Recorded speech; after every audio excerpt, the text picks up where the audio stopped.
Bismillah, alhamdulillah, wassalatu wassalamu ala rasulillah wa ala alihi wa sahbihi wa man wala. We've got here Sheikh Uthman. Bismillah, mashallah. You know, I'm more than happy as ever, subhanAllah, to meet the Sheikh, to see him over here. You know, he just let me know that he's coming, you know, secret between me and him, you know, no one else. Surprise! And subhanAllah, he said we have to take this opportunity, this chance, inshallah, to have just a friendly chat, you know, talk about different things, inshallah, benefit from the Sheikh. And have a bit of a back and forth, inshallah. We see what's going on, different topics that we can talk about, inshallah. So, inshallah, everyone benefits from this. And if you're watching this on my channel, make sure to check out the Sheikh and the content that he does, mashallah. He's doing a lot of great work, a lot of great da'wah, mashallah. They're reaching a lot of people. You know, people come always on my live streams, you know. Oh, I've watched the videos of Sheikh Uthman, this and that. It's always like this, subhanallah.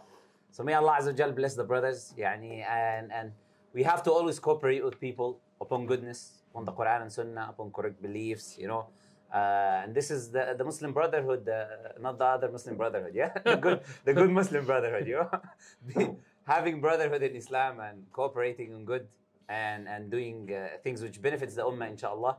Because the Prophet ﷺ, he said the believers are like the bunyan, you know, they're like the building. يشد بعضه بعضا, you know, we strengthen each other. So this is something very important. I was very, very happy, you know, that the Sheikh was here. And I was in London at the same time, alhamdulillah. It was a perfect opportunity. It's qadar Allah Azza wa Jal to have this chat, inshallah. So I want to go straight into it, inshallah. And I want to ask you something which is very important, which I think a lot of our viewers would resonate with, which is the idea of people seeking knowledge from debates. People watch the videos online. They don't open books and read. They don't go to mashayikh. They don't go to ulama. They don't seek knowledge in that way. Their main source of seeking knowledge has become debates. Which the debate of Sheikh Uthman, the debate of this, even though we don't even call it debates, me and you, I know. But they watch whatever content we do, and this has become the primary source of knowledge for people. And unfortunately, they watch the wrong individuals, and they end up having emotional positions, things which are not based on the Quran and Sunnah, shubuhat, this and that. So what would you like to say on this specific for people who are watching or like watch both of our content? Alhamdulillah wa salatu wassalam ala rasulillah. First and foremost, I just want to thank you for your time, and a lot of our viewers also have been loving your work that you're doing, and Allahumma barik, sticking to the Kitab and Sunnah and really taking the da'wah. May Allah increase you and may Allah protect you, and all the brothers out there that are working on the Quran and Sunnah, may Allah protect them all. This is something that we've really pushed for in the One Message Foundation, is to make sure that du'at are tullab ilm and tullab ilm are du'at. So if you want to give da'wah, don't just be like, oh, I'm just going to go to Speaker's Corner, I'm going to go to a sub park, I'm going to get a YouTube channel or TikTok. You need to seek knowledge, because what are you calling towards, right? And if you are a talib ilm, if you have knowledge, share that knowledge, right? And if you want to learn, debates are not the way to learn. First and foremost, I want to make this clear, and I've clarified this many times, but people who are not, you know, their mindset isn't clear, don't understand. We're not debaters. We're not there for a munadhara or munaqasha. We're du'at. We give da'wah. In the process of giving da'wah, at times, yes, we debate. But that is a tool to get a message across. But the whole point is to get the message across, not the debate. Who cares who wins or loses? Who cares if you're smarter than the other, you make a better point? It's who's had the haqq, who has the truth, you know? Very early on, when we used to have a lot of the big Christian apologists come and get humiliated, people always ask me, like, what's your secret? I don't have a secret. My secret is be on the haqq. If you're on the truth, you'll win anyway, right? So if you want to spread the truth, if that's your niyyah, then don't just worry about debates. Learn the truth. And that's why we have the One Message Foundation channel. Yes, we have, but we have durus and halaqat there as well. And may Allah bless you, you have the tafsir dars, you know. So the audience can learn that knowledge. We have the Masjid Ribat channel, which is from our masjid, where we have fiqh and aqidah and all of that. And what's sad is, like in this Ramadan, I was in Kuwait and we recorded these Ramadan reminders for knowledge. And we hardly got any views, comparatively. But you get a video with like a hot, steamy altercation, and it's 100K the first hour, right? And I tell you, people are not taking this the right way. Yes, there is benefit in watching debates. Like, for example, mashallah, you brothers here in the UK, may Allah bless you, when you go out there and you break it down, you know, whether it's a Speaker's Corner or Shepherd Bush or in Nottingham or Birmingham or Manchester, across, mashallah. when somebody brings shubuhat and you give them a good clear answer, and mashallah, a lot of our brothers have been telling me you're doing a great job with that. Yes, there's benefit in watching that, but that's not your source of gaining knowledge. That can be beneficial in how to convey the knowledge, how to answer questions. But if you want to seek knowledge, you need to go to the people of knowledge. You need to go to ulama. If you don't have ulama in your area, then you can go to Tullab ilm. You don't have to Sheikh ibn Baz and Albani rahmatullah alayhima or nothing else. No. But you don't go to people who are debaters. You go to people who have studied Sharia, who have degrees, who have memorized Quran, memorized Hadith, have ijazat and asanid, and you tell them, okay, I don't want to debate, I want to learn. Right? So you don't begin to learn with the niyyah of debating either. You have your niyyah so you can know your aqidah. You can know how to pray to Allah subhanahu wa ta'ala correctly. You can know how to fast correctly. You can do your ibadah. Because in the end, Allah will not ask you what hujjah you put on others. Allah will ask you about your own amal, your own actions, right? So my humble suggestion to all the brothers and sisters that are watching, you need to seek knowledge. You need to seek it from the people of knowledge. You need to learn the correct aqidah in the light of the Quran and the Sunnah and the way and the understanding of the Salaf al-Ummah. You need to learn your ibadat first. Don't worry about making rad on people. We have this disease today where we're just looking for people's mistakes. You know, instead of fixing ourselves, somebody will watch a 3-hour video of a sheikh to find a 5-second clip mistake. And this is a disease, min amrad al-qulub, from the diseases of the heart. Yeah? Cleanse yourself of this. Worry about yourself first. Do I know my Allah subhanahu wa ta'ala, His sifat, His asma al-husna, what He has revealed about Himself? Do I know what is our aqidah about the Quran, about the Prophet alayhi salatu wasalam? Do I know how to make salah correctly? Not just that, okay, my grandfather did it that way, but according what are the arkan, what are the shurut, what are the wajibat, what are the nawaqid al-wudu and so on, in accordance to the adillah evidences, so I can practice it. Not so I can tell you you're doing something wrong, you know. So it's very important to go back to the ulama and learn from the proper mutun, the classic texts and beginning books, and then and again, another thing today. In the West, everybody thinks that the first year they study, they're going to become Imam Bukhari or Imam Shafi'i or Ahmad ibn Hanbal. May Allah have mercy on the great ulama of the Ummah. No, you begin with beginning books.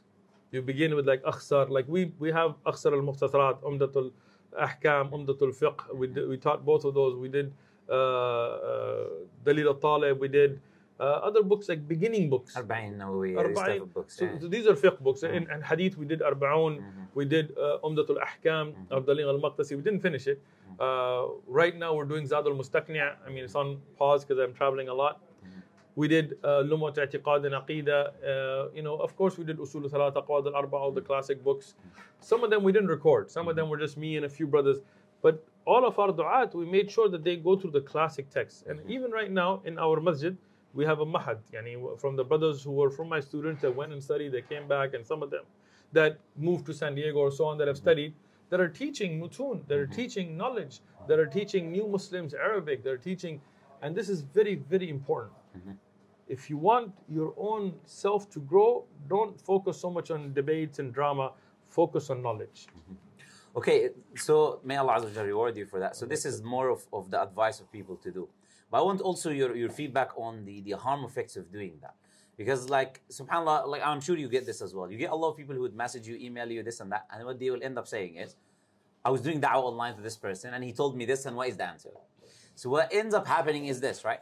You have another example of sometimes what ends up happening as well when these people take this knowledge online, is that they end up not getting the answers because, you know, in the heat of the moment, you don't back and forth, this and that, he says 1, 2, 3, 4 points, you answer 2 and you miss 1. You end up watching the video, getting the doubt, not getting the answer because there was not enough time. Of course, it takes way longer to answer than to ask a question or to throw the doubt, right?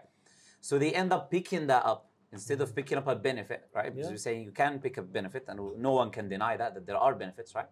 So what about the harm effects? What would you like say, like the harm effects that, because these people need to understand now, okay, we are advising you, but we're not just saying advising you because this is the best way and you're fine the way you are, but this is just the best path.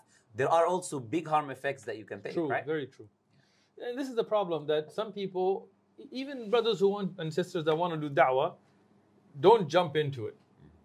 Take your time, right? Seek knowledge first. Because sometimes what happens is, in a debate, somebody will throw something at you, or not just even a debate. Let's say you're out there on a street corner giving da'wah, and somebody who's practiced this, somebody who's maybe a Christian apologist or an atheist that has a PhD, will come and throw something at you that you're not ready for. Now you're on the haqq, you're on the truth.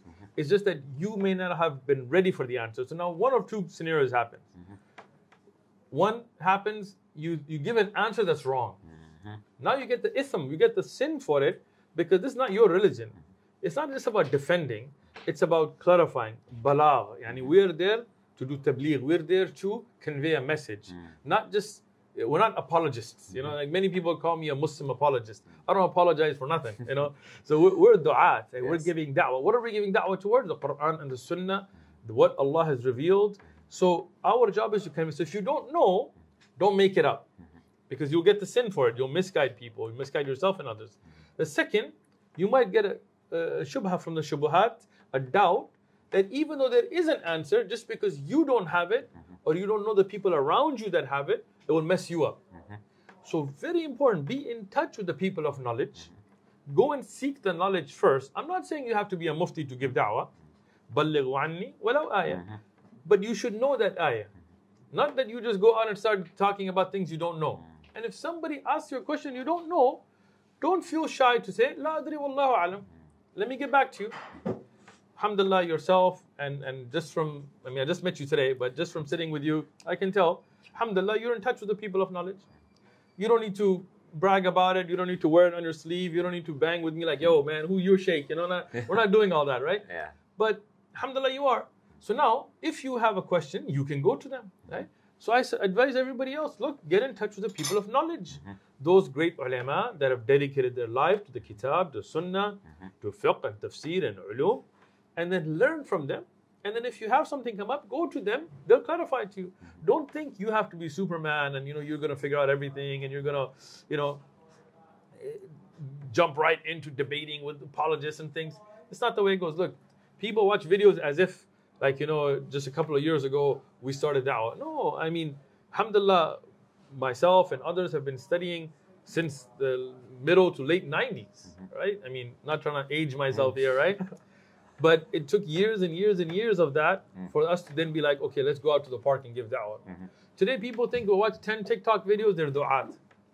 Some guy nowadays, will be sitting in some corner and he'll just see da'wah and he'll get a TikTok channel and, he'll get a little man bun and he'll start making the videos and think as if he's a da'i. No, you need to officially sit and seek knowledge.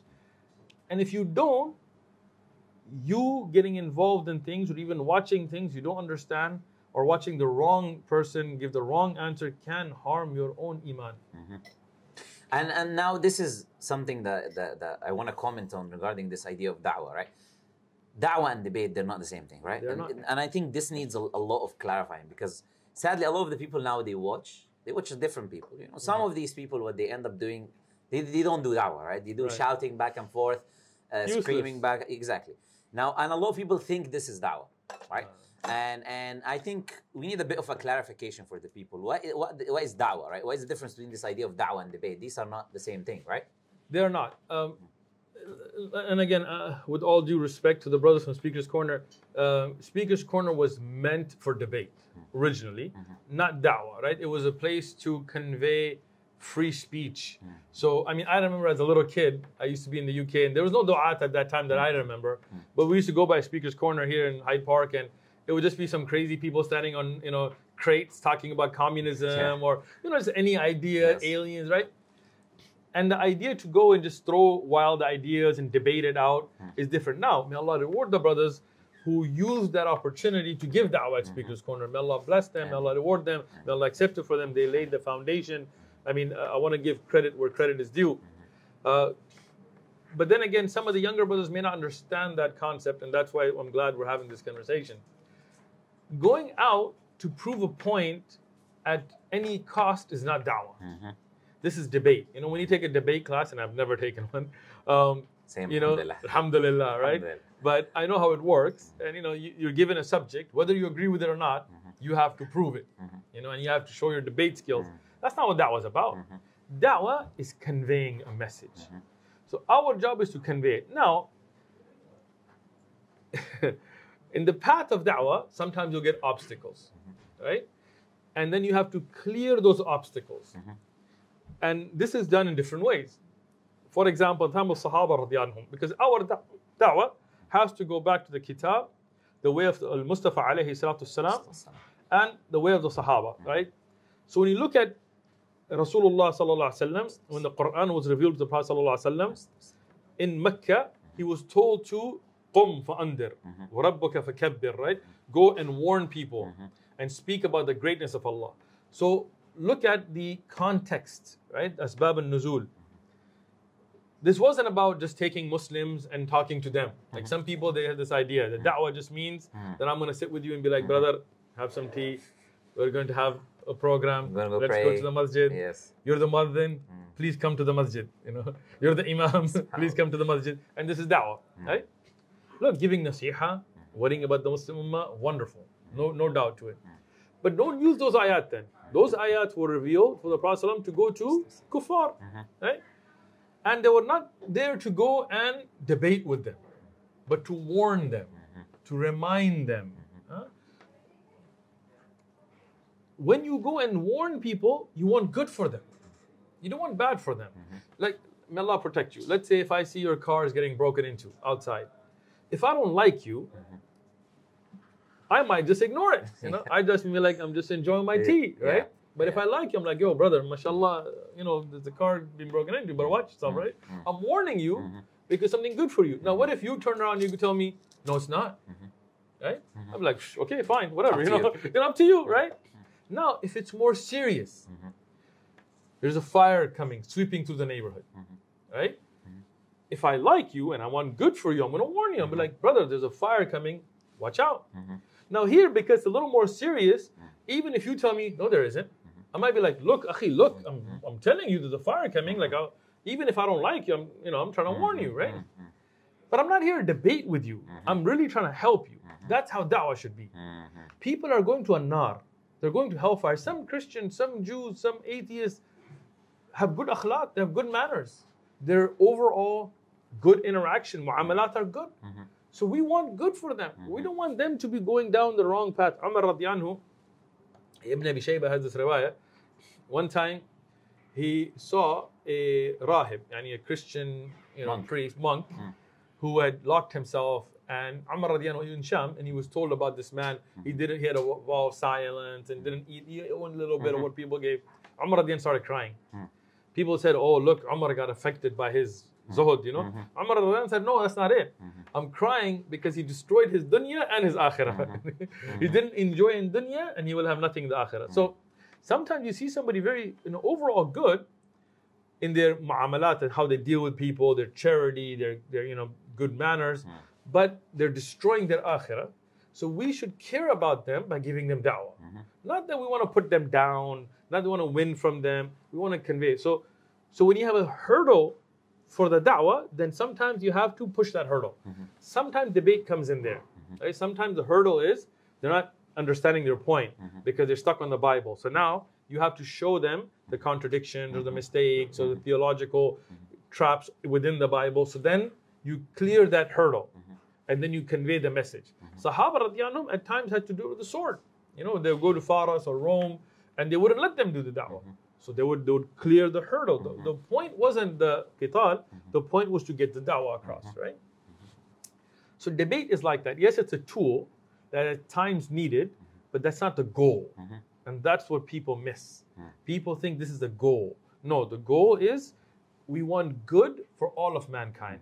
Jews, Christians, atheists, agnostics, Hindus, Sikhs, Buddhists. We want all of them to recognize the truth that there is only one Allah. He has no children. He's not a blue guy or a monkey or a cow.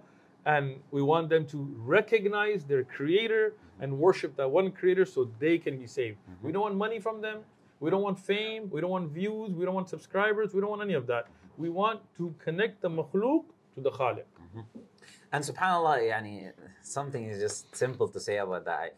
I remember one time going to the corner and there's this new person there and he's just like saying things and making mistakes. And then I went to one of the brothers there who's more senior and I said, look, brother, this person, because he knew him, this person is making mistakes. Then what he ended up saying to me is he's learning. Yeah, you learn, then you give the da'wah. Right. You don't give the da'wah, then you learn. Yeah. So we've got this issue now today, is that the people think that I'm going to learn through giving the da'wah. And you know, I'm sure you're well aware, Bukhari has this book, right?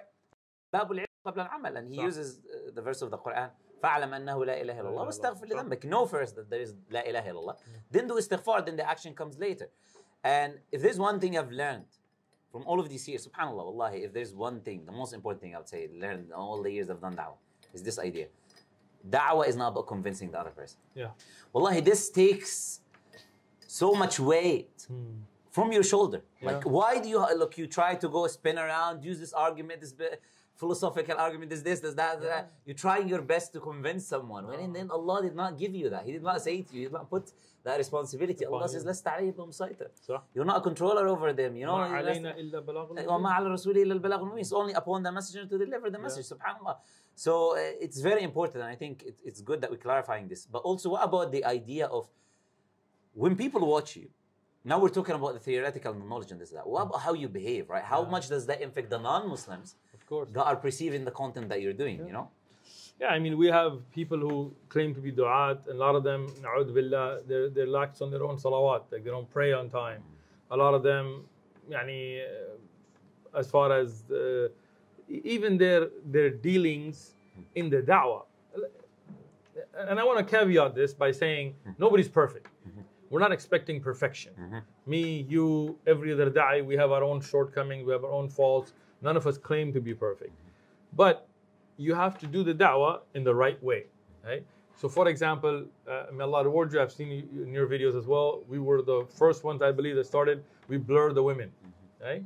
And I remember when we first started doing this many years ago, our channel was very small. One of the people who had been on the da'wah scene a lot longer than us, with nasiha, like if wanting good, he told me, look, akhi, don't do this. I had the same experience. Really? Subhanallah. Yes, I wonder if I'm not going to expose the one. Whoever it might be the same brother. Yeah, probably. So the brother tells you, look, let me, he goes, I've been at it a long time. What you need to do is find the best looking girl that comes to your table, take a picture and use that in that thumbnail. Subhanallah, I think you got the same thing. Yeah. And I remember, I was shocked when I heard this. And I told him, look, akhi, if that's what it's about, they can keep the da'wah. We're going to do it kitab and sunnah. So in our da'wah, we should have the best akhlaq. We should have the best manners. Now again, we have shortcomings. I'm not expecting perfection, but we do our best. We should ourselves on our salah, our siyam, our yani, zakah, our ibadah, we should be on our game. Now, everybody will have shortcomings, right? But as a da'i, you should not then promote them, right? Meaning, let's say, may Allah protect us all, you like to watch movies, whatever. That's between you and Allah, right? But don't be in the da'wah with, movie screens in the back and using that in the thumb. No. Da'wah has to be kitab and sunnah. And that's why things like free mixing, things like, using music, things like using things of haram, not in da'wah. You have to keep it kitab and sunnah, because the way of the anbiya is to keep it according to whatever Allah revealed to them. Look, Rasulullah sallallahu alaihi wasallam in the Sahih Hadith told us about the Day of Judgment that there will be anbiya that will only have one person behind them, and there will be anbiya with nobody behind them. Does this mean they failed? No. Why? They conveyed the message in accordance how Allah revealed it. Whoever Allah guides or doesn't guide, that's up to Allah subhanahu wa ta'ala. Our job to convey the message. That Nabi who conveyed the message and nobody followed him, he's successful. Nuh alayhi salatu wasalam, we know from the Quran, 950 years of da'wah.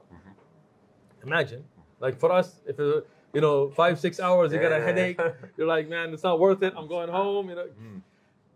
950 years of da'wah, according to ulama of tafsir, the highest number we have is about 80 followers. Imagine that. A Nabi of Allah, like Nuh, from the greatest of the Anbiya, and just that many followers. But that doesn't mean that he didn't do it right. It means that he did it right. That is who Allah wrote the hidayah for. That's who is deserving of it. Rasulullah Muhammad sallallahu alayhi wasallam, the best of mankind, Sayyid ibn Adam, Ashraf al-Anbiya, Imam al-Anbiya, that greatest last prophet, right? He couldn't guide his own uncle. He couldn't guide Abu Talib. He couldn't guide Abu Lahab, his own family. Why? It's in the hands of Allah subhanahu wa ta'ala. But people like Abu Sufyan, Hind, people that like Khalid ibn Walid, who used to attack the Muslims. Now we say radiyallahu anhu. Wahshi, radiyallahu anhu. Why? Because Allah wrote it for them. So our job is not to convince anybody. That's very difficult, because Allah didn't write the guidance. Our job, convey it, but in the right manner. Kitab was Sunnah. Alhamdulillah. And subhanAllah, recently we have this like massive scale of people accepting Islam. With the grace of Allah Azza wa Jal, there are people accepting Islam left, right, and center, celebrities, everything, right? And subhanAllah, there are a lot of the Muslims are excited. They're like happy. They want to do da'wah, this and that. And I want to talk a bit, get your feedback a little bit on what types of da'wah they can do, because not the only da'wah is, as you know, of course, is not what we're doing. Is like the face-to-face interactions. This is not the only types of da'wah that you can do, right? So what would you kind of advise the people that are like, they're excited, they see the da'wah, but they're thinking the only way I can do da'wah is I need to go on the street. So what would you like to say to them? Sheikhuna Abdul Aziz ibn Baz, rahmatullah alayh, he has a risala, it's a small book on a da'wah, and he talks about da'wah being fardul kifaya, like a communal obligation. And he says, but when it's not being fulfilled, and as he writes that in his time it was not, that it becomes a fardul ayn, it becomes the individual obligation upon every person from the ummah of Rasulullah sallallahu alaihi wasallam until that haqq is fulfilled. But what does that mean? Does that mean we expect our sisters in niqabs and abayas and hijab to go out in streets and be in a place where they're going to get attacked, and we're going to take our 80-year-old men to go out there and be yelling all day at speakers? No. This is a misconception. Not everybody needs a TikTok channel or an Instagram channel or a YouTube channel. Look, da'wah is from whatever skills you can provide. Once again, go back to the example of the Salaf al-Ummah. The Sahaba radiyallahu anhum had different skills, and they brought those to the table, and they utilized them for the deen. Right? Some of them, like Hassan ibn Thabit radiyallahu anhu, who was very good with languages. He learned Hebrew, and he was able to convey that message to the Hebrew-speaking audience, the Jews of Medina, having picked up that language. But we don't hear a lot about Hassan ibn Thabit radiyallahu anhu for the battlefield, right? Even though, of course, he participated, but he was a poet. That was his skill, language and linguistics. Khalid ibn Walid radiyallahu anhu, mashallah, I mean, he was a mujahid, the sword of Allah, Sayfullah. And we in history books, even kuffar write books about his strategies in military. A man who never lost a battle. Can you imagine, like, pre-Islam, post-Islam, never lost a battle? Like, that's a record you can't beat, right? But when is the last time you read from Khalid ibn Walid in tafsir? Or Khalid ibn Walid in explaining a hadith or a fiqh ruling, right? Now, on the other hand, Abdullah ibn Abbas, Abdullah ibn Mas'ud, Ubay ibn Ka'ab, Abdullah ibn Abbas, Abdullah ibn Umar, the Abdullahs, from the Sahaba, Aisha radiyallahu anha, Salama, you find their aqwal in tafsir, in fiqh, in hadith.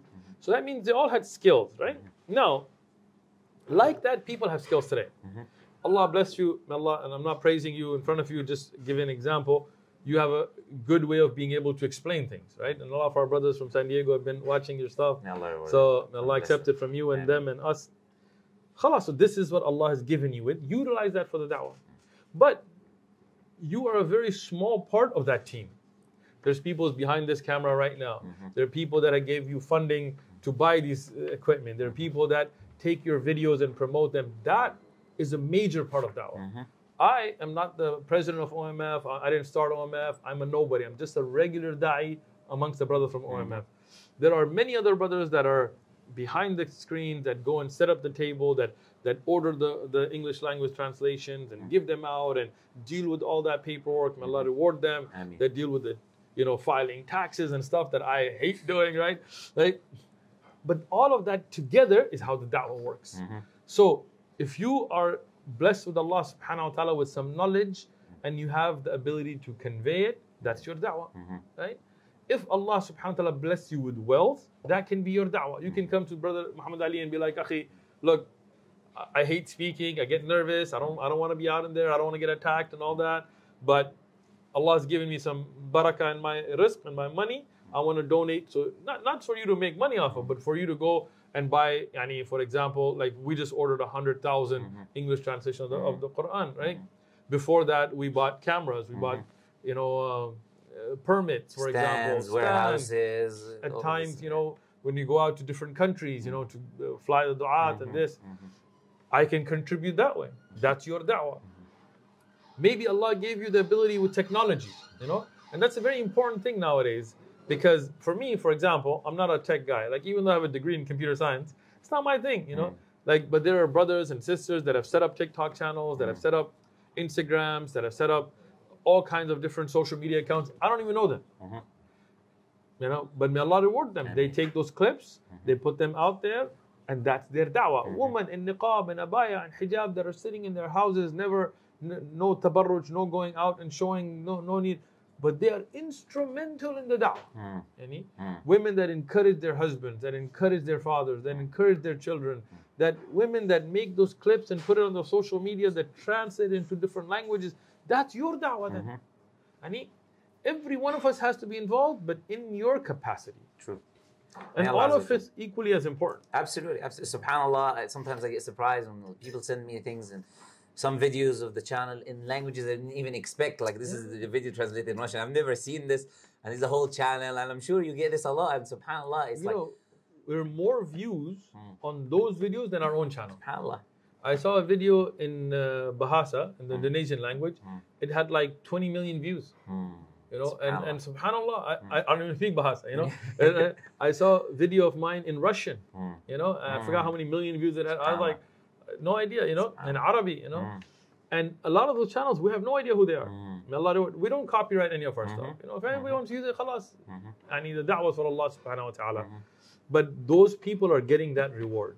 That whoever becomes Muslim, most of our shahada right now are online.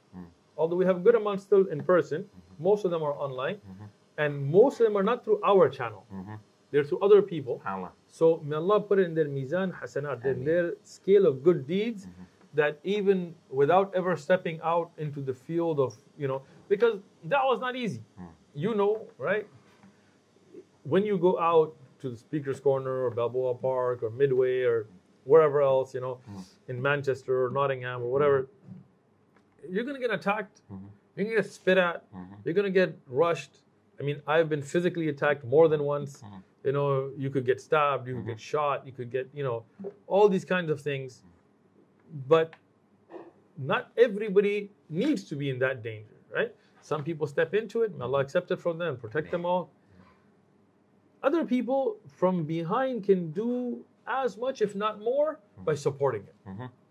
Absolutely. Now, it's a global village, right? Right now, your videos are reaching places in the world that you probably don't know exist, right? And that's because of people sharing the videos, promoting the video. Click that share button, share it, you know, because that's how the da'wah grows. Barakallahu feek. And subhanAllah, I want to say something now which is important for the people watching, right? What if I'm someone, I watch, like, you know what, Sheikh Uthman's videos from the first video on the channel to the last video on the channel, right? MashaAllah. That's a lot of channel videos. Yeah. And I share and I like and all of that. But I don't pray. I don't do my 5 daily salawat. I don't go to the masjid. Like, what do you have to say for me? No. If you're watching our videos or videos of our brother Muhammad Ali, the Muslim Lantern, or any of our other du'at out there, and you're not making salah, you're doing something wrong. In Islam, the most important thing is the aqeedah, the belief. And that is not, you know, it's not a sect that I'm talking about, other than the sect that is following the Quran, the Sunnah, the way of the Prophet ﷺ, the way of the Salaf al-Ummah. That belief in how do we believe in Allah, that's the most important. But from that, the most important of the bodily ibadat is a salah, is the prayer, namaz, whatever you want to call it. The 5-time daily obligatory prayer cannot be left at any cost. This is the imad al-deen, this is the pillar of the religion, this is the line between shirk and kufr. Rasulullah sallallahu alaihi wasallam told us, baynana wa baynahum, yani between us and them. Who's them? The kuffar. Disbelievers. As-salah. And another hadith he said, بين الرجل والشرك والكفر ترك الصلاة فمن ترك الصلاة فقد كفر. And this is reported through various wordings. in multiple ahadith, as Sheikh Albani and others have said, these are sahih ahadith, authentic. What does it tell us? فَقَدْ kafar. Not just an element of kufr, but emphasis. And there is a very beautiful, I may be getting a little too academic here, but stay with me. There is a tabi'i, Abdullah ibn Shaqiq, and he has a riwayah where he says that the Sahaba, and it's very important, he said the Sahaba, Ashab al-Nabi as-salam, did not see the leaving of any action as kufr except for salah. Now, if you say that this means denying salah, then denying, you got it, huh? Denying hajj, denying siyam, denying, all of that's kufr. So the only thing that even if from your laziness you leave by the suquti ijma, the consensus of the Sahaba, is salah. Whoever leaves it, then kufr. So whatever you do, the 5 times salah, you can't miss. This has to, if you're Muslim, Allah has ordered in the Quran, the Prophet ﷺ has ordered it. This is something that you cannot leave. Everything else, watching da'wah, sharing videos, praying nawafil in the night, giving additional sadaqah, that's all great, wonderful, making adhkar, reading, finishing the Quran, all of that's great, we should do it. But the 5 times salah, you cannot leave. You must stick to the 5 times salah. Yeah, subhanAllah, and you have many, this is the position of many of the ulama, right? The position of like Imam the ruling, Ahmad. The ruling of leaving the prayer. But this is the thing, even way before Imam Ahmad and way before any of these ai', this was the consensus, as you said, the consensus of the companions. And you had people like Umar al-Khattab saying, La hadha fil Islam liman taraka as-salah. There's no portion in Islam for it. You cannot interpret that to mean laziness or this.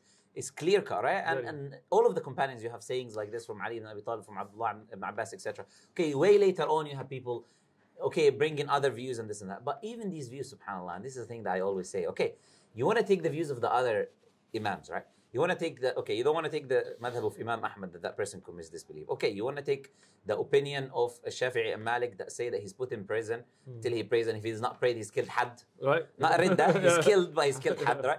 Or you want to take the opinion of Abu Hanif, which is the lenient opinion that he's put in prison as a ta'zir until he prays. Are we applying any of this? If you want to, wherever you go, essentially, when it comes to the salah, whatever, this is the scope. You cannot exit this scope, subhanAllah, when it comes to the salah. Look, we love the ai'. We love Imam Abu Hanifa, the great faqih, the great alim. We love Imam Malik, Imam Darul Hijrah, the great alim, faqih, muhaddith. We love Imam al-Shafi'i, wallahi, Sheikh Muhammad Idris al-Shafi'i.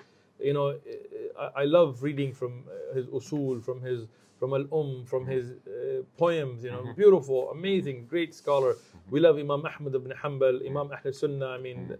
We love Imam Abu Dawud al-Dhahiri, Imam al-Awza'i, we love Abdullah ibn Mubarak, we love Shawkani, we love later ulama, we love all the ulama, we love them, they're our ulama. We don't have to assume towards one or this, we love all of them. You may follow the fiqh of one or the other, but in the end, as a Muslim, go back to the Kitab and Sunnah. Absolutely. Somebody might say, what about the hadith about the one who says the last words are La ilaha enter Jannah? Of course, like somebody's kafir, he takes shahada, says La ilaha illallah, dies, khalas, he's entering Jannah. Somebody says, khalas, whoever says La ilaha mukhlisan, ma huwa al-ikhlas? What is the ikhlas? The hadith, right? That it keeps you away from all bad deeds. So like take things in context, right? No other deed was taken by the Sahaba as a clear kufr except for the tark of salah. Other deeds were taken as punishment, right? But even Rasulullah sallallahu alaihi wasallam, he would tell them, if you hear the adhan and making salah, then you can't attack them. This is the sifat of a mu'min that was given, of a believer, of a Muslim by Rasulullah sallallahu alaihi wasallam. How do you know a place is a place of Muslim? A salah. So this is something, again, people shouldn't hide behind views. Go back to the evidence. And that's why even within the madahib of the other ai', there were ulama, like Ibn Kathir, for example, when you read Tafsir Ibn Kathir, he leans toward this view as well. And other ai' as well. From the Ahnaf, for example, Ibn Abul Izz al-Hanafi, for example, he gives also this view. Why? Because they see that there's a book called Al-Tadbih ala Mushkilat al-Hidayah. He also leans toward this. Why? Because he sees the evidences for it. And subhanAllah, the thing is this, is like, let's say I'm a Muslim, man. Do I want to gamble with my akhirah, whether I'm a believer or not a believer, in something that I know all of the companions have agreed upon, because the alim later on, whoever the alim is, who's not compared to the Sahaba, said whatever it is later on. SubhanAllah, do you want to have your akhirah on that balance? Am I a Muslim or not Muslim? You're not sure. Because you've got all of the companions agree in one position, SubhanAllah. And yeah, one thing just I want to clarify for the people so they don't get confused as well, is like Sheikh ibn Uthaymeen, rahimahullah, he mentioned this as well, is we're saying someone who completely abandons the prayer. Yeah. We're not saying like, for example, one prayer or this or that. Yeah, we're saying completely abandon the person does not pray at all. And Sheikh ibn Uthaymeen, subhanAllah, yeah, he mentioned in the hadith, he says the difference between tark as-salah and tarku as-salah. And he said the Prophet ﷺ is saying in complete leaving on the prayer, no Jumu'ah, no Eid, no prayer. He doesn't pray, completely away from the deen. But the important thing is this, is subhanAllah, you don't want to be on that balance, right? You don't want to be in like, wallah, I can't imagine myself like thinking that maybe you are a Muslim, maybe you're not Muslim. These people view you as a Muslim, these people do not view you as a Muslim. SubhanAllah, it's and the Prophet. How difficult is it? I mean, Allah subhanahu wa ta'ala is so merciful. Allah, sometimes in tadabbur, when I contemplate on the mercy of Allah, it amazes me, right? Allah subhanahu wa ta'ala could have told you that you have to pray Dhuhr between 1 and 1:05. Right? He could have told us Asr is between 4 and 4:05. And we'd still do it, but it would be difficult. But Allah gave you this big gap. Fajr comes in, I don't know what time here, I mean, I just flew into the UK, right? So let's say if it comes in at 6 a.m. in the US, for example, and then you have until Ishraq, right?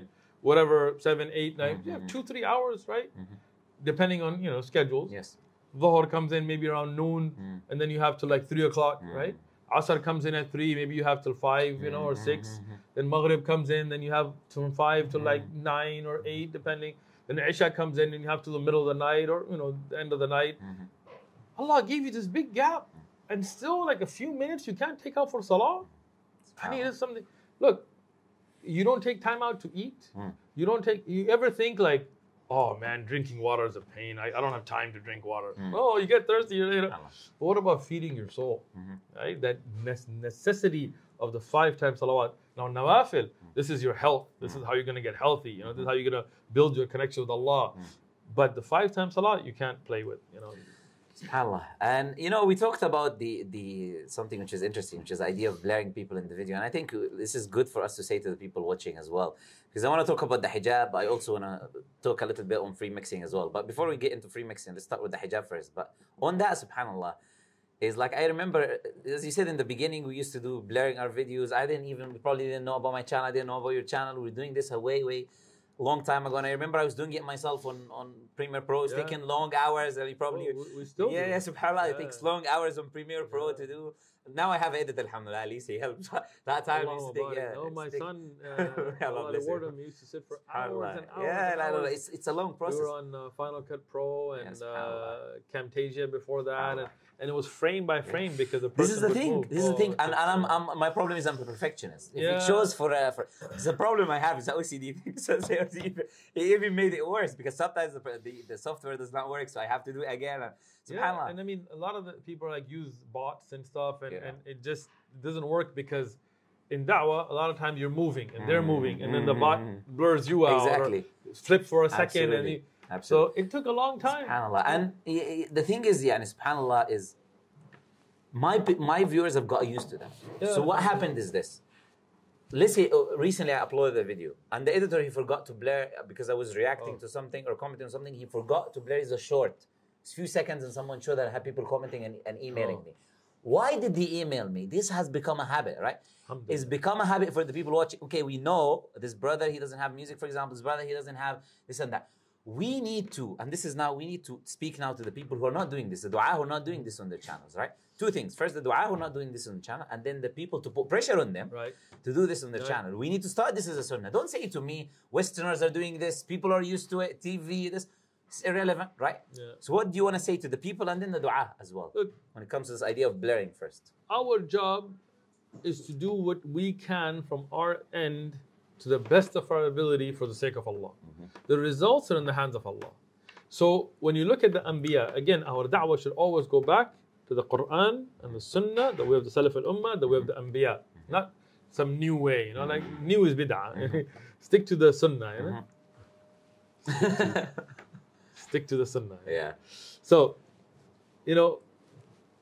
when we look at Rasulullah sallallahu alaihi wasallam, there was a method of social media amongst the Quraysh, and these words are going to throw everybody off, so I'm going to explain it, right? Because we use these words in a modern context today, social media, TikTok, Instagram, YouTube, Facebook, whatever.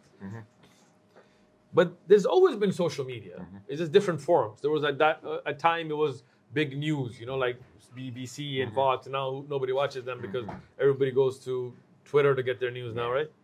And before them, it might have been storytellers and so on.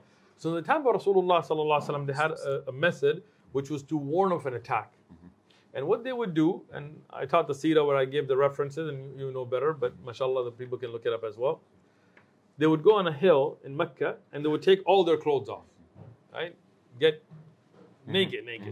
And they would say, Ya Sabah, Ya Sabah, and that would be the warning that Mecca is about to get attacked.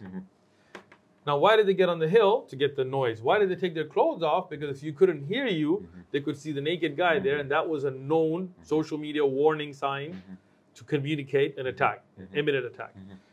Now, Rasulullah sallallahu alaihi wasallam utilized the social media. He went on the same hill. He said, Ya Sabah, but he did not take his clothes off, because that's exposing the awrah. Even though it's the beginning of Nabuwah, but Allah subhanahu wa ta'ala protected him from that. So, what lesson do we learn? Utilize social media. TikTok, Facebook, Instagram, YouTube, whatever else is out there. Snapchat, I don't know. I don't even know it yet. I've never used it in my life, so I have no clue. But you're on it because other people that are good with it are using it. So utilize it. But do not violate the rules of Sharia. Right? Now, we want people to watch the videos and learn about Islam. We want people to watch the videos and Muslims to get shubuhat answered. We want them to watch the videos and increase that. We don't want them to watch the video and get sins, because we're responsible. So the best we can, we have to keep them away from any disobedience of Allah. Like sometimes we're at the park and there's other people playing music in the background. We can't control that. Even though we try to go and audit, but you can't. Right? Noise, the reduction, everything. Oh, we've tried everything. Yes, and then people are like, oh, using music. No, that's not us, right? Now, we stand at the park, we cannot blur our eyes. We protect our eyes the best we can, but people, and Rasulullah, women used to come to him and he used to tell them about Islam. But now here's something we can easily do. Well, maybe not easily, but we can do. So we must do. If we can blur that so people watching are not getting the sin of seeing the awrah of a woman, for us, we even blur the men's awrah. If a man comes in short shorts, one time we left the knees, and I got so many complaints, and our own brothers were like, Astaghfirullah, brother, and I'm like, relax, go into YouTube, fix it. What does that mean? That we ask Allah, oh Allah, look, we're doing our best. We don't want to spread fasad. We want to spread huda, guidance. So I would advise every da'i to do it. And again, we don't care about subscribers and views and things. So we care about what Allah thinks. But, alhamdulillah, your channel is growing. Our channel just hit 1 million. Alhamdulillah, if your contact is mukhlis for Allah subhanahu wa ta'ala, Allah will grow it. Don't worry about the results. Allah will bring the results. You do things the best you can do. Brothers, when we started doing it, at that time, it was very early on, nobody was doing it. People made fun of us. People were like, you're not even going to get 1,000 subscribers. Alhamdulillah, we just hit 1 million. So it's not about that, right? If tomorrow you get cancelled, so what? You did it for Allah. Allah has your ajr. And Allah will spread the guidance. So don't worry about that. And if you're watching those videos, don't. If you're looking at the awrah of a woman in those videos, don't. And tell the person, look, I like your da'wah, but I don't want to gain sin. So can you, like our brother Muhammad Ali and others that are doing, blur it, so I don't get the sin and I still get the benefit. You have to see, one of the things very important for the people that watch these videos, you are also responsible for da'wah. Meaning what you click on affects things. When you click on people going back and forth in drama and people trying to expose each other and all that nonsense, you're part of the problem. When you say, you know what, I don't care about that drama, I'm not going to click on that. I'm not going to clickbait into what he said about what he said. I'm going to click on a tafsir dars. I'm going to click on a hadith dars. I'm going to click on people. Our videos, even the ones that have like 10 shahadas in one video, we get less views than if somebody gets in an argument. Absolutely. So you as the audience should also be responsible with your click. Just like as consumers, we're responsible with our money. What we spend money has an effect on how it's used, just like that, what you click on has an effect. Absolutely. So tell those du'at that are using haram means, whether it's free mixing or music or whatever else, or not blurring by showing the awrah of women, tell them, look, we're not going to click on your videos until you do it. And then inshallah, you as a viewer will have the power to affect that change. Yes, absolutely. So now regarding the hijab, because hijab it can be a sensitive topic, sadly, for some people. Some I think it's very some simple. of our sisters. It's a part of the religion, a part of the deen, subhanAllah. But it can be sensitive for some sisters. So we want to look at what some of them say. For example, they say, okay, the men are just focusing on the hijab, telling women to wear the hijab, this and that. We're going to talk about the importance of the hijab from an Islamic perspective, and also this idea: is the hijab born for men? Is the men are telling you to wear the hijab? Is it because they want you to wear the hijab? What's going on here? Look, first thing, I don't see any of these sensitive, right? We're Muslims. Absolutely. What does Muslim mean? Yani aslama, we submit. When we submit, it's no longer what I like. It's what Allah orders. Absolutely. It's not about what I don't like. It's what Allah has made haram, right? It's not about what makes sense to me or what's scientific or that. قال الله وقال رسول عليه الصلاة والسلام. Allah subhanahu wa ta'ala honored the Muslim woman with the hijab. If you look at Christian tradition, and from the Bible, or if you look at Jewish traditions, the hijab was tied to man's authority. In the Jewish tradition today, a woman doesn't wear hijab until she gets married. And from the authority of her husband, she covers her head. If you look at even the New Testament, the verses about the hijab are to show the man's authority on woman. And if she doesn't, then her head should be shaved. And if it's not shameful, then she should be covered. But that's not Islam. In Islam, the hijab has nothing to do with men and their authority. Meaning, if you're not married, hijab is still fard on you. If you're married, hijab is fard on you. If you're divorced, hijab is fard on you. If you're a widower, all so on. So, hijab is really a concept in the Quran that's shown to honor a woman, right? To show her a woman of honor. Look, let's be honest, right? Forget sensitivity, forget cancel culture, forget everything. Let's just be straight, right? If we walk down London and we put a woman in a bikini, in a tight, dental floss bikini, every straight man that looks at her is judging her and lusting over her physical appearance. That's just honesty, Now, some men may be able to control it, like a good Muslim man controls it, but that is a natural desire that men have. And any man that tells you that he doesn't is either gay or lying. That's just the reality, right? Now, control is something different, right?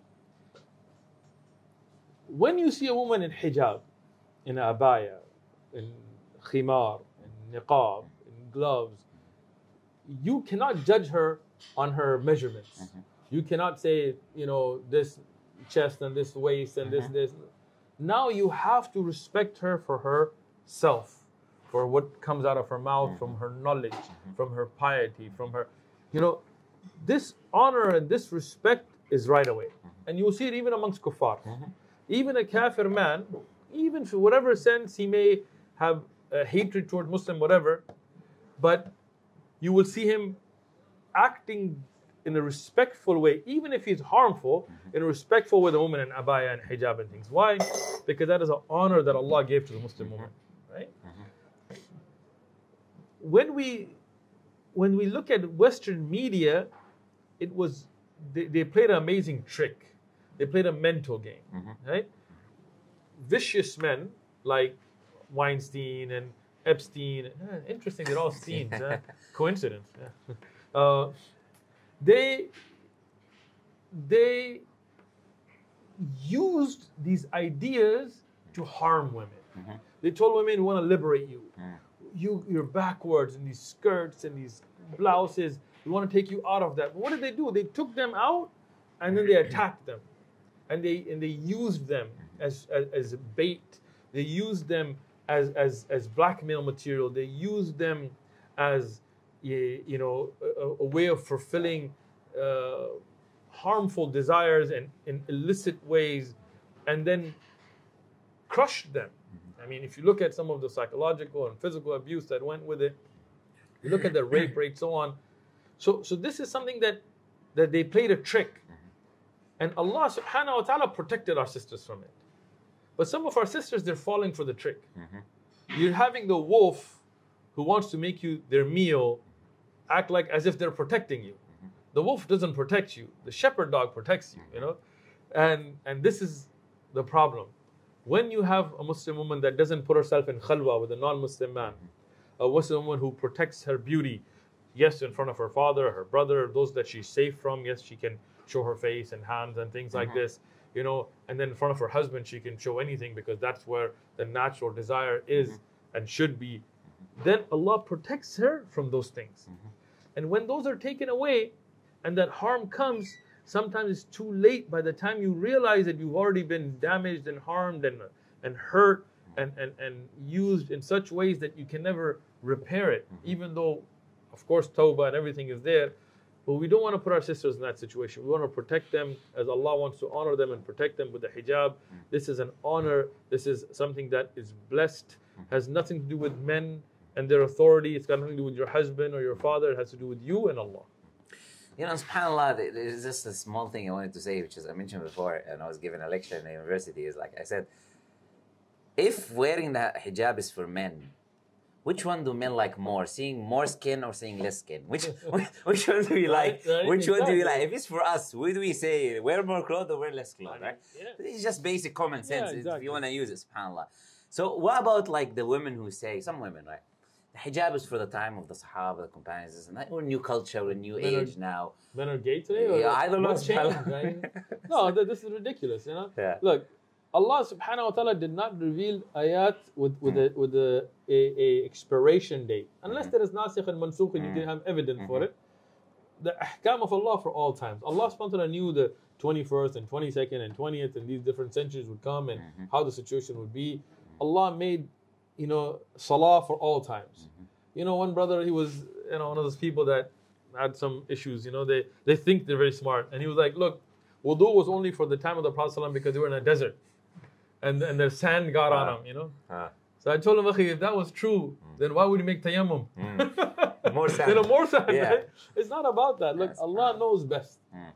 Look, me and you are sitting here. Neither one of us wearing Speedos and little marble bags or anything like that. Look, we're dressed modestly as well. We have beards. Why? We don't say, oh, that was just for the Arab or for that time. No. Like, we make 5 times salah. We don't say that was for the time of the Prophet only. No. When Allah orders the hukam, it's still the day of judgment. And when we have the ijma, the consensus of the ummah on the hijab, like Ibn Hazm and Ibn Taymiyyah and the nuqad afterwards, and Ibn Abdul Barr, Ibn Qudama, and An-Nawawi have mentioned ijma, consensus of the Muslim ummah that hijab is fard on the Muslim woman, khalas, no more debate. Absolutely. Either you're a Muslim and you submit, or again, if there is a sister that doesn't wear hijab, I'm not saying she's kafir, like I'm not, like, you know, we're not going to extremes here. Okay, say this is between me and Allah. I ask Allah for forgiveness. I ask Allah for the ability, and I ask Allah to give me, make my niyyah, move forward. Absolutely. But don't deny it. When you deny it and you try to go around it, or you make stupid comments like that was only for that time, that can put your iman. That's where your iman can get in danger. You know? Yeah, and I want to give like a very quick advice before we move on from this topic for the sisters is like, the biggest trick I've seen now, the shaitan plays with sisters that want to wear the hijab, and I've seen this consistently because, you know, shaitan has the khutwat steps, it's always the same. That he says to the sister is, don't wear it and take it off. When you wear it, you keep it on. We say, sisters, look, if you wear it for 2 days and take it off, and wear it for 2 days again and take it off, and those 2 days, Allah is pleased with you. You could die in those 2 days in a state that Allah is pleased with you. You don't have sins in these 2 days. Don't listen to the shaitan. If you struggle with it, put it on, take it off, no problem. But in the end, you're struggling in the end to keep it. Don't listen to the shaitan. I'll put it once and forever it's going to remain. Like the shaitan. No, even if you struggle a bit by bit to reach that level, to reach that stage, it's more pleasing to Allah Azza wa Jal. Don't listen to the shaitan. Now, when it comes to free mixing now, because there's a lot of like controversy, this and that, back and forth. And subhanAllah, I wanted to just like mention some of the evidences about free mixing first, and then speak about its harms and things like that, and what defines free mixing, what is free mixing, when it is allowed, when it's not allowed. So I'll let you, inshallah, to come on, and then probably I'll mention some things as well. Look, I mean, first and foremost, we always go back to the people of knowledge. And we go back to the senior scholars and so on, like Sheikh Abdul Aziz ibn Baz, Sheikh ibn Uthman, Sheikh Albani, Sheikh ibn Jibreen, Sheikh Salih al-Fawzan, and Sheikh other shuyukh in other countries, alhamdulillah, like we had Sheikh Abdul Salam Rustami and Sheikh Ghulamullah and others that we know, and every country has their own ulama and shuyukh and so on. Across the board, they've explained that Rasulullah sallallahu alaihi wasallam did not allow mixing of men. Right? At the best of the ability of the Prophet sallallahu he restricted it, meaning even in the masjid where there was no partition, and it wasn't because there wasn't a need or something. It was because the masjid was very simple. It had no roof at the time, only date palm leaves and no light. Because some people like nowadays, they no partition in the masjid. It wasn't in the masjid Nabawi. Like, all right, take your roof off and turn the lights off and take the carpet out. There's no carpet. Yes, right? yes. So, yeah, exactly. Put pebbles in and no, nobody's doing that, right? But even then, Rasulullah sallallahu alaihi wasallam, he made bab al-nisa. Right? He made a separate door. He didn't allow them to go to the door, the men. Today, many masajid, they only have one entrance and exit, men, women mixing. No, Rasulullah forbid this, right? And he told the men, sit and make your afkar. He told them, when salah's finished, you leave immediately. You don't mix. And he even told them, when you're going and coming in the street, women to be to the side of the walls and men to be in the middle, so you don't mix. So even in those environments, Rasulullah sallallahu alaihi wasallam made sure that there is no mixing. Yeah?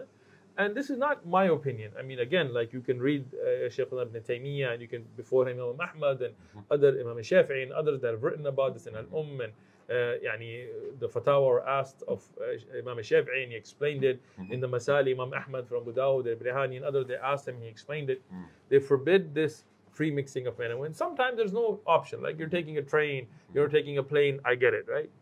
But when you have that ability not to allow it, it is not allowed in Islam. Now, again, this is general, right? Meaning if me and you have a specific situation, we can deal with the brother offline. We're not trying to put people to shame or blast. This I don't want people to think this is some kind of like a refutation of a particular person. No, it's not. This is to educate the ummah and to remind the ummah generally.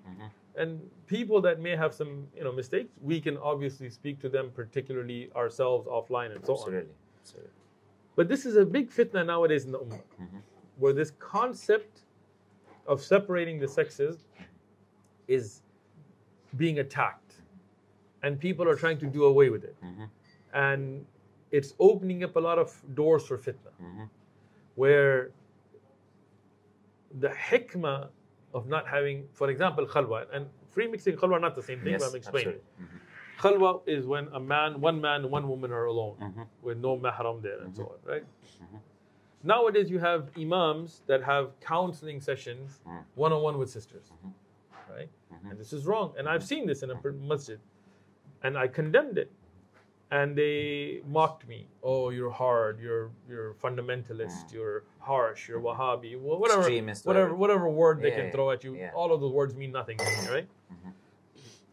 Subhanallah, in that same masjid later, such fitna came out from it that imam had to like run, and the FBI was after him and all that because look, the Sharia knows.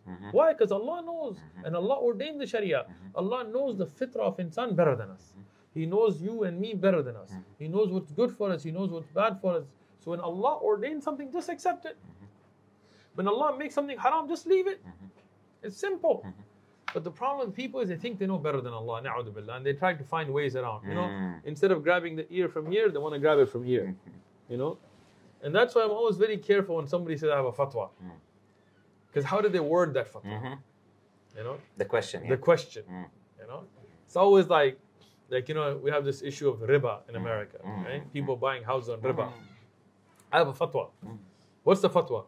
Sheikh, I'm about to become homeless and there's no other way, and I have 9 kids and this and that, and then there's no other way, I'm forced. Can I do it? And then you have no kids and you're taking that fatwa. Like that's wrong.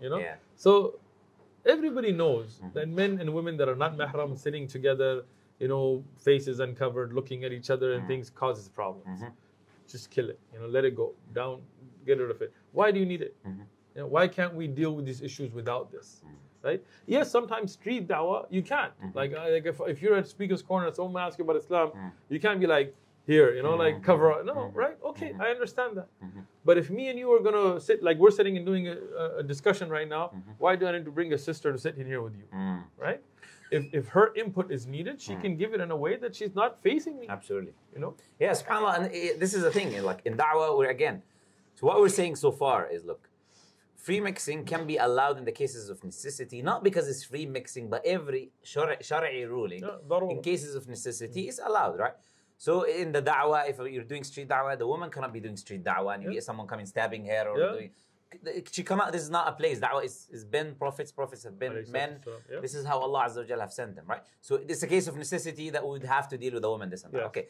But right now, if I go and bring a sister, you know, like whoever sister who has a social media, come sit down here.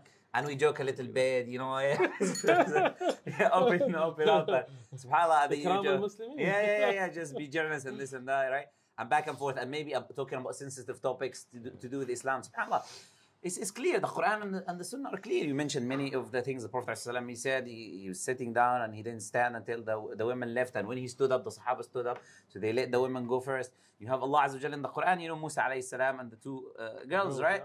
لا نسقي حتى يصدر الرعاء. We're not doing that. We don't want to free mix with these people now. Get in the water. We're waiting until these people are done, so we don't free mix with them. This is something that is well known in Islam, subhanAllah. So this idea is like, okay, and lowering your gaze, the idea of lowering your gaze. And I heard, subhanAllah, because I want to talk about fatwa shopping again in a bit. This is a very important thing that I think we should touch on as well. But before that, I'm saying, this idea that I heard some people saying this is just an issue of haya, we have no evidences. There are tons of evidences. SubhanAllah, Allah Azza wa Jalla in the Quran saying to speak min wara hijab, behind the hijab. And okay, someone says this is about the wives of the Prophet ﷺ. No. العبرة بعموم النص لا بخصوص السبب. Yeah, okay, this is revealed in a specific thing, but it's a general text. It's applied. Are also the qudwa, the example for the believing women. Absolutely. And Aisha radiallahu anha, the hadith sahih, where she says that Rasulullah, when the woman would ask him from behind the curtain, you know, and they would even pass the question at times from behind the curtain. Behind the house. Yeah. So again, these are Islam is not based on uqul. It's a naqal, and it's follow, not aqal. So we look at evidences, and all of these things, Quran and Hadith are the evidences, and you cannot take fatwa out of context, and in the end, another thing is, you know, Sahabiyat would ask some questions that were sensitive due to necessity of asking those questions that time, but they would never discuss things in a vulgar manner. And nowadays, unfortunately, sometimes it's become the norm for shock value to discuss things in a very explicit manner, and this is killing the haya. And haya is not just an extraordinary subject. I mean, we know from the hadith that whoever doesn't have haya, يفعل ما يشاء, and you do whatever you want. حياء من الإيمان. من الإيمان, right? So that's the importance of haya. So, you know, even if there are some fiqh questions that are very sensitive, like, yes, you can ask a sheikh because it's necessity, but you don't need to do that on Telegram or Instagram or, you know, live TikTok, right? You're using that for getting the attention of the shabab and spreading a fitna. This is a big problem. Yeah, SubhanAllah. And this is the thing. Al-haya min al-iman. Haya is from iman, it's from belief, it's from faith. It's a part of your religion. Even if you said this is just an issue of haya, that haya is iman. And if you have no haya, you have no iman. Like, you have to understand that. And subhanallah, this issue is it's problematic. This idea of, okay, just like sit down, speak about private matters. And this is always, subhanallah, the balance. Like with the Prophet ﷺ, the man came to him, he said, Ya Rasulullah, إذن لي بالزنا. Right? Allow me to do zina. And the Prophet ﷺ, he said, would you be okay? This is the same question I would ask to anyone who's in this situation. Would you be okay to bring your mother, your sister, your wife, and I'll be talking to her about private matters to do with, you know, subhanAllah. And I saw a video. I'm not going to mention anything about the title, this or that. This is a woman's probably, I don't know if she's a convert or she's a Muslim, whatever it is. She made a video about like compatibility in the bedroom, right? And she used different, and I was like, and Muslims are commenting, mashallah, people they don't want to talk about this. Sister, you're talking about the reason we don't want to talk about it. There's a reason why no one talks about this. So when this haya falls, that's why Allah Azza wa Jalla says, وَلَا تَقْرَبُوا الزِّنَا. Do not come near the zina. صح? Yeah. It's not about do not do the zina. Yeah, because it's the things that are bringing it. So this idea about fatwa shopping now, and subhanallah, the people now saying, I want to talk about difference of opinion and fatwa shopping, right? when is a difference of opinion a difference of opinion? Because a lot of people are misusing these terms. When is a difference of opinion a valid difference of opinion to begin with? And when are you allowed to take someone's fatwa over another person's fatwa? Yeah. First thing is, we need to understand the difference between differences of opinions. Sometimes there is a valid khilaf bain al-ulama, right, between the scholars of Islam, because they have evidences. Like, for example, if a man or a woman touches the private part, does it break your wudu or not?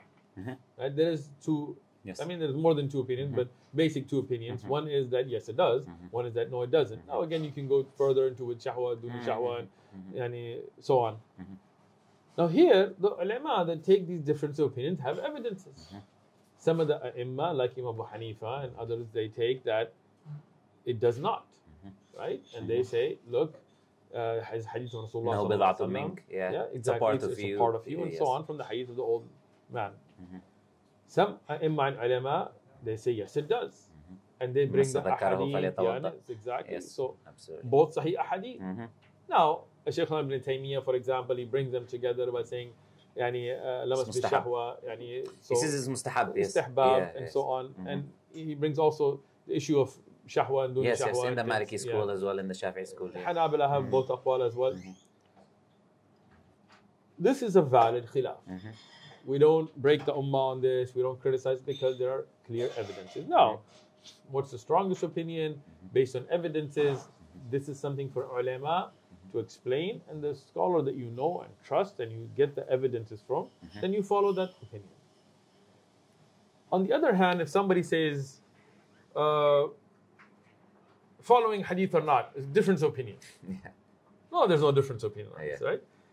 Ijma'an, by the consensus of this ummah, Imam Shafi'i spoke about this ijma'. After him, every major scholar that wrote about the issue showed consensus of the Muslim ummah, you follow hadith. There is no difference of opinion on this issue. Today, some guy can pop up and say, I don't believe in hadith. Well, they can burn in hell. It doesn't really matter. But the fact that from day one, the Sahaba, they followed the Sunnah, the hadith, the Tabi'un, the Taba Tabi'un, they recorded, preserved, and followed hadith, and the great ai*imma all the way down from Ibn Taymiyyah to Ibn Rajab to Ibn Kathir, every single alim that you can mention, so on, right? That shows you that this is something that is no disagreement. So don't say there's difference of opinion, because there's not, right? Now, when there is a valid disagreement, it doesn't mean every disagreement is valid, right? What does that mean? The fact that a scholar took a view based on evidences so that there is a valid disagreement, but it doesn't mean the disagreement is valid. What do I mean? Let's say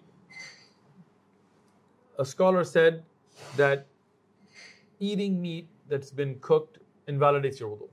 And this is the opinion of some of the ulama. But we have a hadith that show that this was mansukh. There's something that was abrogated. So today, even though that scholar's disagreement is valid, but today that's not a valid disagreement. Today you cannot say this is a khilaf, because the hujjah has been established with clear evidences, and today the opinion has been made clear, right? There are shadh opinions of ulama, odd opinions, right? Like mistakes. They looked at evidence wrong. They looked at, it happens. How about asking this, is music considered a valid, musical instruments, is this a valid No, very good point. When you talk about musical instruments, today, many people are coming out, and again, some of them, and I'm not talking about any particular individual here, but some of them I've reached out to personally, and I've sent evidences to, and I hope from Allah that Allah guides them. I'm not trying to put them to shame or make videos about them particularly. But some of them, it's pretty clear it's coming from a desire perspective, not an evidence perspective, right? Either trying to modernize Islam or to justify certain things or to grow their base, right? Because when clear evidence is put on them, right? From Surah Luqman, for example, and the tafsir of Ibn Abbas and Abdullah ibn Mas'ud, and clear aqwal of Sahaba and so on. And then the ai*imma al-arba'a, for example, Abu Hanifa, Malik, Shafi, and Ahmad, their madhahib, they agree on this issue. And their main followers, if you want to say, in the madhahib. And that's why many of the ai*imma consider this to be an issue of ijma'.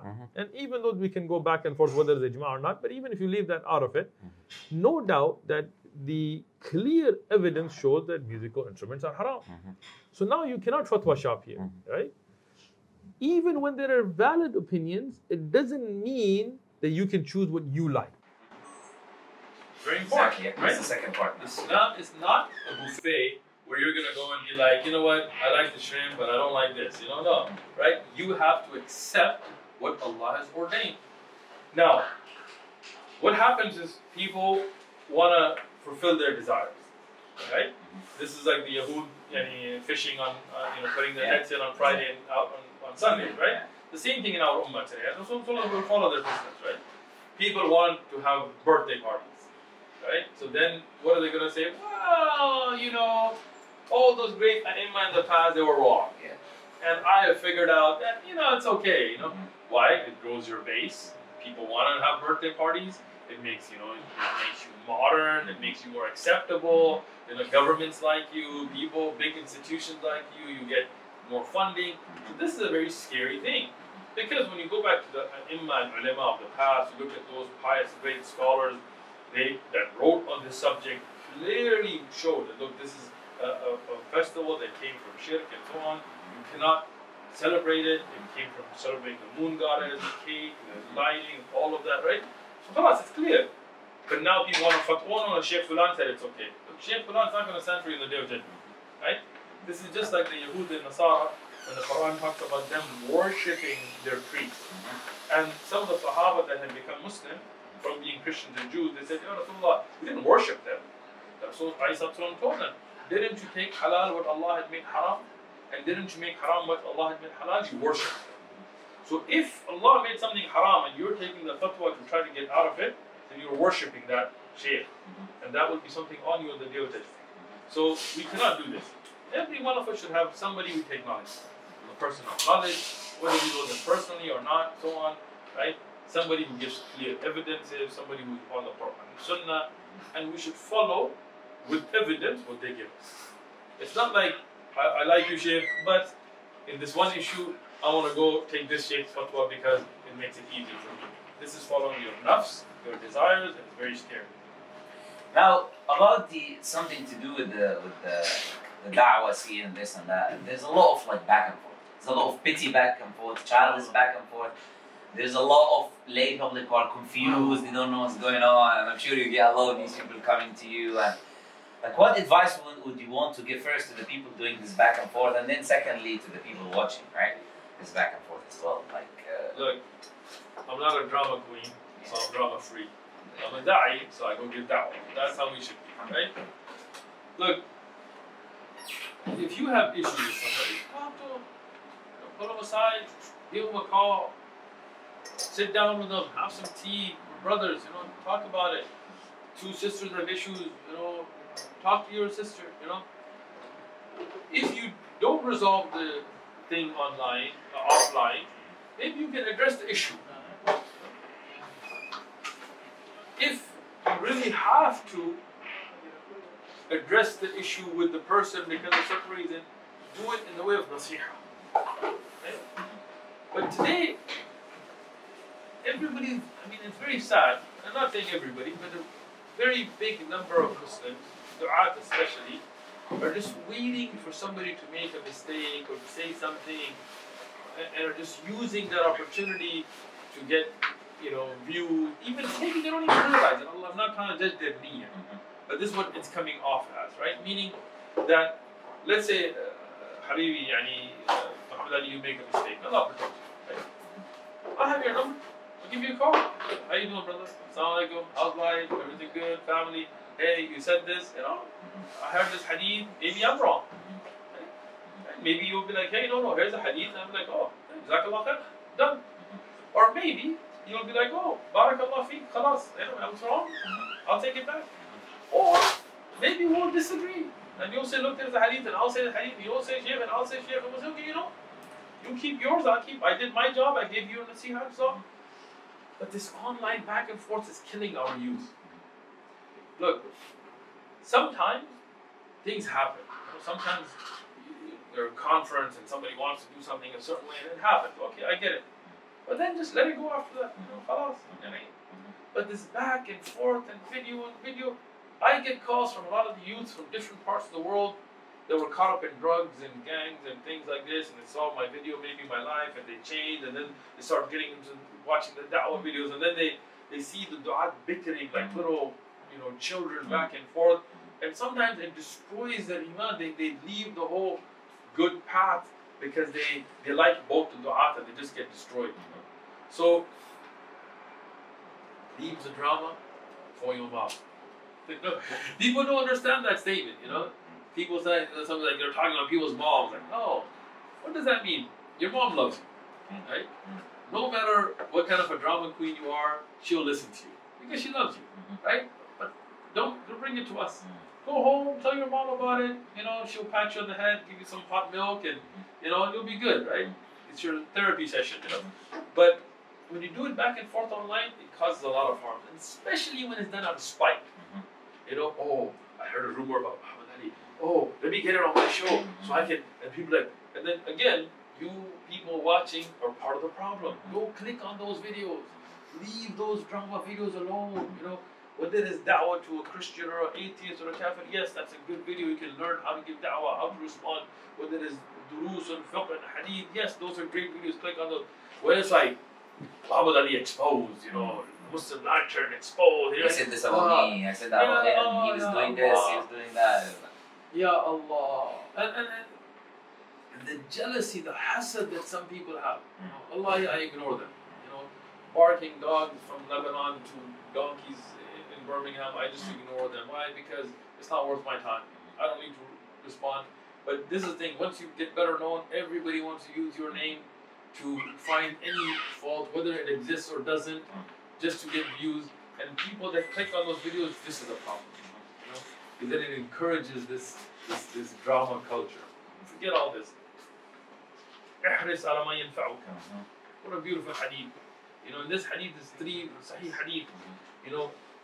Go and have zeal, cling to that which benefits you. Be keen on that which is beneficial to you. What does me and you back and forth have to do with anybody? What is that going to benefit anybody? Right? What is he said this and no, I said this to him and then he said this and oh, you said this about me and وَاسْتَعِينُوا بِاللَّهِ. Ask help from Allah. Spend time in dua. Turn back to Allah. Make dua for your brother. Wallahi, sometimes a brother does something and I make dua for him. I don't tell him, I don't tell anybody else. Instead of going and making a video right away, I go make dua for him. And I've seen good in my own life from that. Alhamdulillah. وَلَا تَعْجِزْ. Don't become where you give helpless. Helpless, where you're like, I can't do it, Don't surrender. Keep going at it, because the da'wah is a long-term effort. We have a lot of haters out there waiting for us to fall. Keep waiting, because with the help of Allah, we're going to keep going. Alhamdulillah. Okay, now there's something that I want to talk about, inshallah, just touching on, because I think we should touch on it, which is the idea of our brothers and sisters in Gaza and Palestine, and our duty towards them as Muslims. And while we generally talk about that, I want to highlight something which some people do, which is belittling the dua. The only thing we're doing is the dua. So I want you to, inshallah, also touch on that, is the idea of the dua and what our duties, what we can do towards our brothers and sisters. The people that belittle dua is because of their lack in tawakkul and yaqeen. They lack having reliance on Allah and the firm belief that Allah controls everything. We as Muslims, the first thing is, why are our brothers and sisters going through this? Because they're Muslim. If they sold their religion, if they sold their principle, they wouldn't be going through it, right? But what does it mean that we're Muslim? We're Muslim, that means we believe Allah controls everything. Allah is qadir on everything. He's capable on everything. Allah is the one that gives the fath. He is the one that gives the victory. He's the one that gave fath of Mecca. He's the one that gave the fath in Badr. So to go back to Allah is very important. And I'm going to offend some people, so take it as it is, right? We have many extremes in the Ummah. One extreme is they have totally left the spirituality of it. Right? Meaning when this first started, the first thing we did in our masjid is we started qunut. And that's from the sunnah. Until today we're doing it. Can we tell the people what qunut is? Yes. So qunut is the dua and there's two types. Qunut al-witr, which is done in the last rak'ah occasionally. And then there's Qunut al-nazila, which is the dua that is made in the end of every salah, in the 5 salawat, and then especially in Fajr, due to a calamity that came upon the ummah, right? To ask Allah for victory for those people, and ask Allah for protection for those people, and to ask Allah to stop the harm and destroy those that are harming the ummah. This is the qunut that Rasul ﷺ has prayed in Sahih Ahadith, and you will find this in the works of like Ibn Qudama and early A'imma and Ulama have explained it. So we started that. Why? Because we realize that the first and foremost thing is that Allah is the one that gives victory. Our dua, our turning to Allah is very important. The dua is the weapon of the believer. This is the shield of the believer. There's so many, things we could talk about, but this is a very important thing. And people have totally left it. And what have they done? They have gone towards taking haram means in trying to help our brothers and sisters, as if haram is going to bring the nusrah of Allah. Some of these brothers, when we started the qunut, they mocked us. And they said, oh, you're just going to go make dua to Allah and that's it. And what did they do? They went and they did the dabka. They were doing the dabka. They were doing dancing with kuffar, holding hands with women and music. You think the dabka is going to free Palestine? You think that's going to bring the nusrah of Allah? You think that's going to bring the malaika like it did in Badr? Our fight is not where your lobby and my lobby and your army and my army. We have to get the nusrah of Allah behind us and then have sabab. I'm not saying just dua, but don't forget that there's a difference between us and just two political parties going at it, right? So that is the first extreme when people reject the dua altogether. The other extreme is where they only think about the dua. They don't think of any other means we can help our brothers and sisters in Gaza, in Palestine, and in other parts of the Muslim world. We're just discussing Gaza because it's going on, and it's definitely, with the tens of thousands of innocent lives that have been killed there, and children, even the UN now is saying around 12, 13,000 children, infants. So, of course, this hurts us as human beings, as Muslims. But there are Muslims that are struggling and being killed in India. There are Muslims that are struggling in China. There are Muslims that are struggling in other parts in Sudan and other parts of in Yemen and so on. And again, all of those, we feel the pain and we have a responsibility. Whether it's giving sadaqah, whether it's giving, at least our voice. Today people are scared people mock it. Like people make a joke out of it when not realizing that, imagine if you were in that situation. Imagine if you were there and bombs were dropping in hospitals and so on, and some Muslim sitting very comfortably in some country was mocking his drink with you. We don't do that. We have to be sensitive for our brothers and sisters. We have to have that pain in our hearts for our brothers and sisters.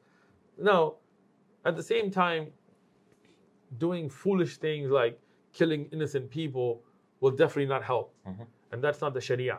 The Sharia has rules and regulations. We don't, but even in jihad and qital, we don't kill innocent, we don't rape, we don't massacre, we don't do these things because Allah has made up haram.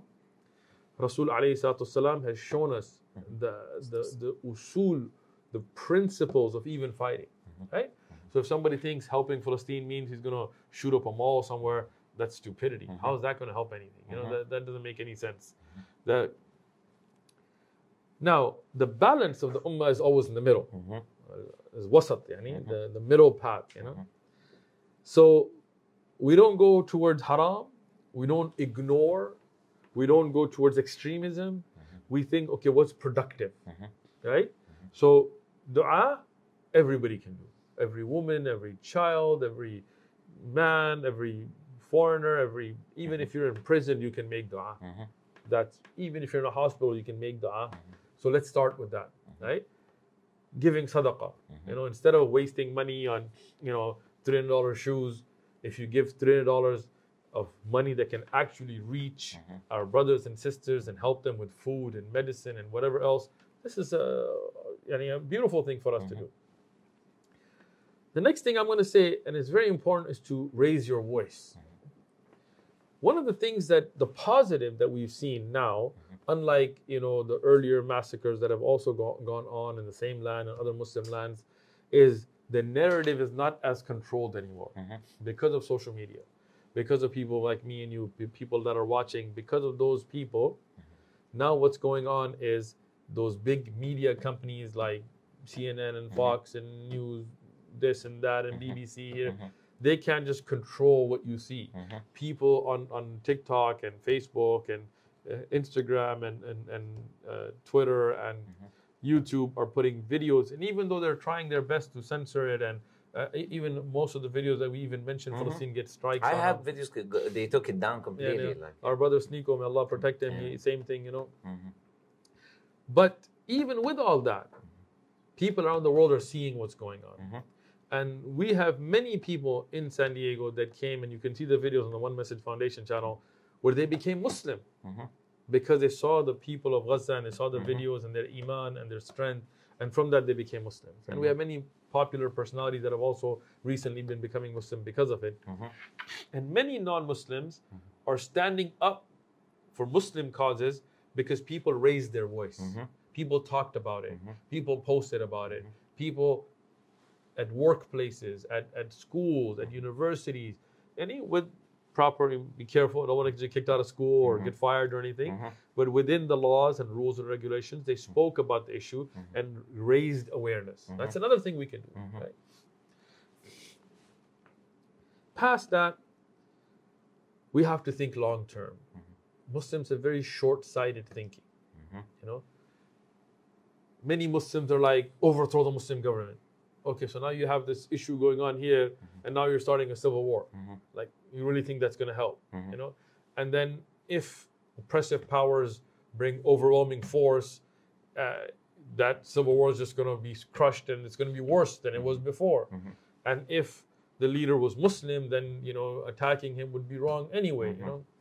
So even if in a situation the leader was a kafir, I mean, he did something, but then you caused more harm in the ummah again, right? So, so think long term, right? Think, okay, how can we start educating the ummah? How can we start uniting the ummah on this subject? How can we start influencing our well-known representatives and leaders by showing them what's going on and advising them privately and in loving ways that can then change the course of a country's decisions? And it can happen. But we need to do it with hikmah, with wisdom, right? Long-term planning. Like I said, you know, I'm sick of people sitting around just complaining, sitting on their couch at home and, you know, this king, he hasn't done it, and this, what are you doing? Do something yourself. You drink alcohol, give that up. You cheat, give that up for Palestine.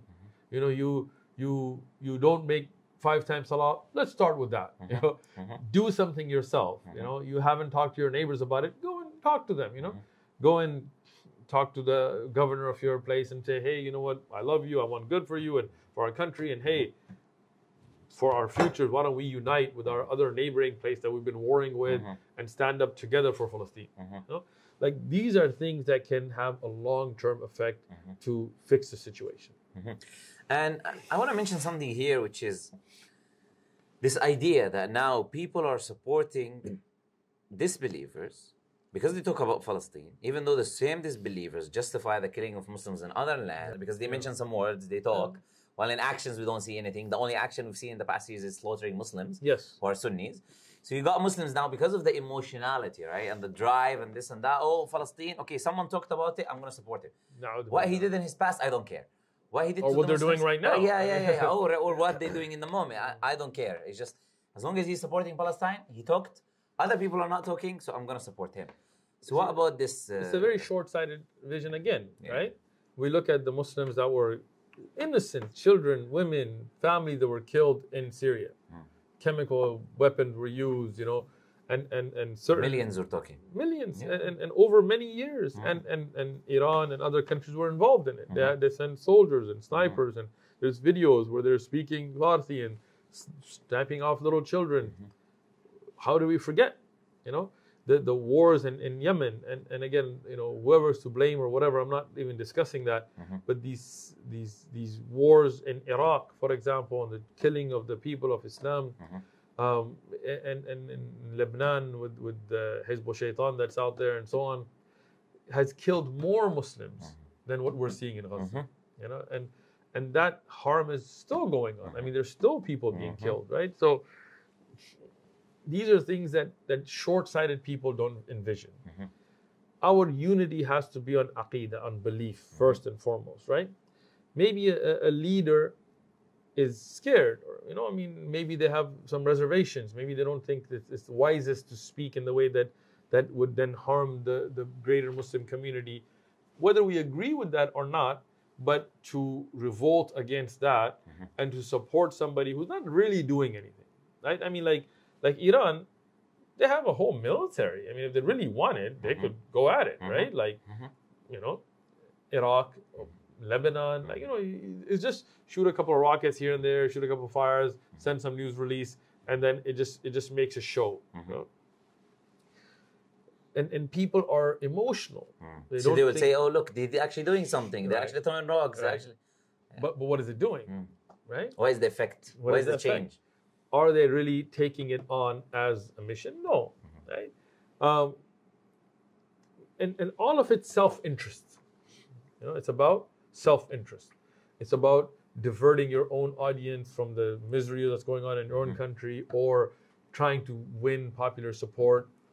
Otherwise, you know, even if you look at a lot of countries that talk a lot, in actuality, they have business ties. You know, I mean, many countries like Turkey and others, they have very strong business ties with us, right? So I mean, a lot of times it's talk, but there's no action with it anyway.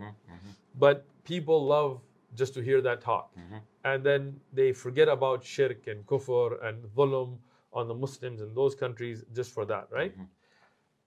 I really think people need to take a long-term approach on the issues. You know, let's say we want to unite. Well, what are we going to unite upon? We can't unite with shirk. We can't unite with somebody saying Ya Ali, you know, instead of Ya Allah when they need help, right? We have to say, okay, let's say the Quran, let's say the Sunnah, let's say how do we make dua to only Allah, not anybody. Let's take these major points, start uniting, right? That's very important. But to unite on political causes, leaving out the Islamic prerequisites of who you unite with, will never bring barakah, because we're asking help from Allah. And the wala wal bara is a core concept of how we unite and show alliance to, and how do we disassociate ourselves. And aqeedah is the first aspect of it, and we're losing that because people are stuck on emotional charge because of watching videos on TikTok and this, and they see these videos and they see somebody use that. You know, I'll give you a simpler example. We American Muslims, Biden, when he was running, he used hadith. He actually quoted hadith in his campaigns. And he even said inshallah in the presidential debate. I've seen that inshallah one, right? And everybody went crazy. Oh my God, he said inshallah. Oh, he's going to be great for Muslims. They voted for him. What did he do for Muslims? You know, subhanallah, he's, in this issue, he is, both sides are standing on that, but he's been very firmly against Muslims. He put trans in high positions, didn't give Muslims anything. So emotional responses should not be. We have to have creedal, well thought out responses in these matters. We need to do things that will actually help the people of Palestine, of Gaza, and long term. And as I mentioned, the different levels of what we can do, focus on that, but never compromise on aqeedah. Because whatever who you unite with, whatever you do that doesn't please Allah Azza wa Jal is never going to result in victory. Exactly. It's just going to result in the opposite. Now, when we talked about aqeedah and these things, I want to ask you like a bit of a sensitive topic or a sensitive question, right? As if so far we haven't been sensitive. It's this idea of like, okay, what about this Salafism? Now, some people think this idea Salafi, this and that. Some people call me sometimes Salafi, some people call me this, some people, even though I never called myself any name, right? Other than Muslim. As Allah Azza wa Jal commanded me to do in the Quran, I try, alhamdulillah, to stay with the Quran and Sunnah and follow the same beliefs as the companions did and the same teachings that they had, etc. Now, some people think now Salafi means a person who's very rigid and harsh, extremist, who is against supporting our brothers and sisters in Palestine, who's maybe being paid by the government, who is against aiding Muslims and attacking everyone left, right, and center, and he's the only one upon the truth, And some people think this is what Salafi is. I just want a clarification from you. Because I do personally, I would say this idea, like no one can come and say you have to call yourself X, Y, and Z other than Muslim. Right? Muslims, Allah Azza wa Jal says, وَسَمَّاكُمْ Muslimin, He named you Muslims. Prophet ﷺ said, name yourself what Allah named you, which is what I name myself. Okay. Alhamdulillah. Yeah, you believe what the companions believe, you do what the companions did. But what is this idea of Salafi? Is this, are there people who hijack the term today? What is going on? Like, if you can tell us about that, yeah. First, foremost, what is wajib, what is obligatory upon the Muslim is to follow the Quran. Whatever Allah subhanahu wa ta'ala has revealed in the Quran, or whatever is sahih and al-Mustafa alayhi salatu salam, whatever is authentic from the Prophet Muhammad sallallahu alayhi wasallam, we must follow. As a Muslim, it doesn't matter what, sect, group, whatever you want to call yourself, but the issue is this is obligatory upon us. And the best example for us, as what we find in the Quran, who Allah subhanahu wa ta'ala was pleased with, who they were pleased with Allah and Allah was pleased with them, is the Sahaba, is the companions. And those Salihin that were with them, who are the An'am Allahu alayhim, who did Allah subhanahu wa ta'ala bestow His bounties upon, min al-Nabiyeen, was Siddiqeen, was Salihin, was Shuhada, was Salihin, right? In the tafsir of this, as Sheikh Muhammad Amin Shanqiti, he mentions in Adwa al-Bayan, he said, Nabiyeen, like to follow the way of the prophets. And the Siddiqeen, who is the Siddiq? Abu Bakr as-Siddiq, who are the Shuhada on Uhud. Rasulullah sallallahu told about Umar and Uthman and Abu Bakr. He said, told Uhud not to shake, Sahih Hadith, because upon you is the Siddiq, who was Abu Bakr, and Shahidain, the two Shuhada, Umar and Uthman. So it's the Sahaba. And then after Shuhada, Salihin, right? Who are those? Right? Those Tabi'un, the great Imma, like Sufyan al-Thawri and Sufyan ibn Awayna and Abdullah ibn Mubarak and Hassan al-Basri and the great Uwais al-Qarni and so many great tabi'un. For example, you look at Imam Abu Hanifa, the great faqih, and Imam Malik and Imam Shafi'i and Imam Ahmad, and then after them, Imam Bukhari and Abu Dawud. So we as a Muslim ummah, we're ordered in the Quran and Hadith to follow the Quran and follow the Sahih Hadith and the best of the generation. That is upon us. We don't have to walk around with labels and try to challenge each other like, brother, you ain't Salafi enough for me, brother, get it tattooed across your back or some like these kinds of things that people have made into it. No, you may follow a sheikh that, alhamdulillah, as long as he's on the Quran and Sunnah, that's okay. And my sheikh may not agree with your sheikh. That doesn't mean we sit around and refute each other all day and as if we're some kind of masters of the dungeon keys or something. I can throw you off the manhaj and no, right? But again, we do want to follow the best of generations. We don't want to innovate in the religion. We don't want to coming up with new things. No, what those Sahaba and Tabi'un and Taba Tabi'un, those Salaf al-Salihin, what they saw as the religion is the best. This is what Allah, this is the Rasul Sallam said, this is the best generations and so on, right? But today it's become almost like you have soccer teams, or you guys call them football teams, right? It's become like that, I'm on Sheikh Fulan's team, and if you're on this team, then I just hate you. And sometimes Sheikh may have a personal disagreement that's between them, right? Imam Bukhari and Imam al-Duhili had a very harsh disagreement, right? It led to a lot of things, but the Ummah didn't allow it to divide the Ummah over it, right? You didn't become Bukharis and Duhilis, right? You still stayed together and you let them deal with their internal issues.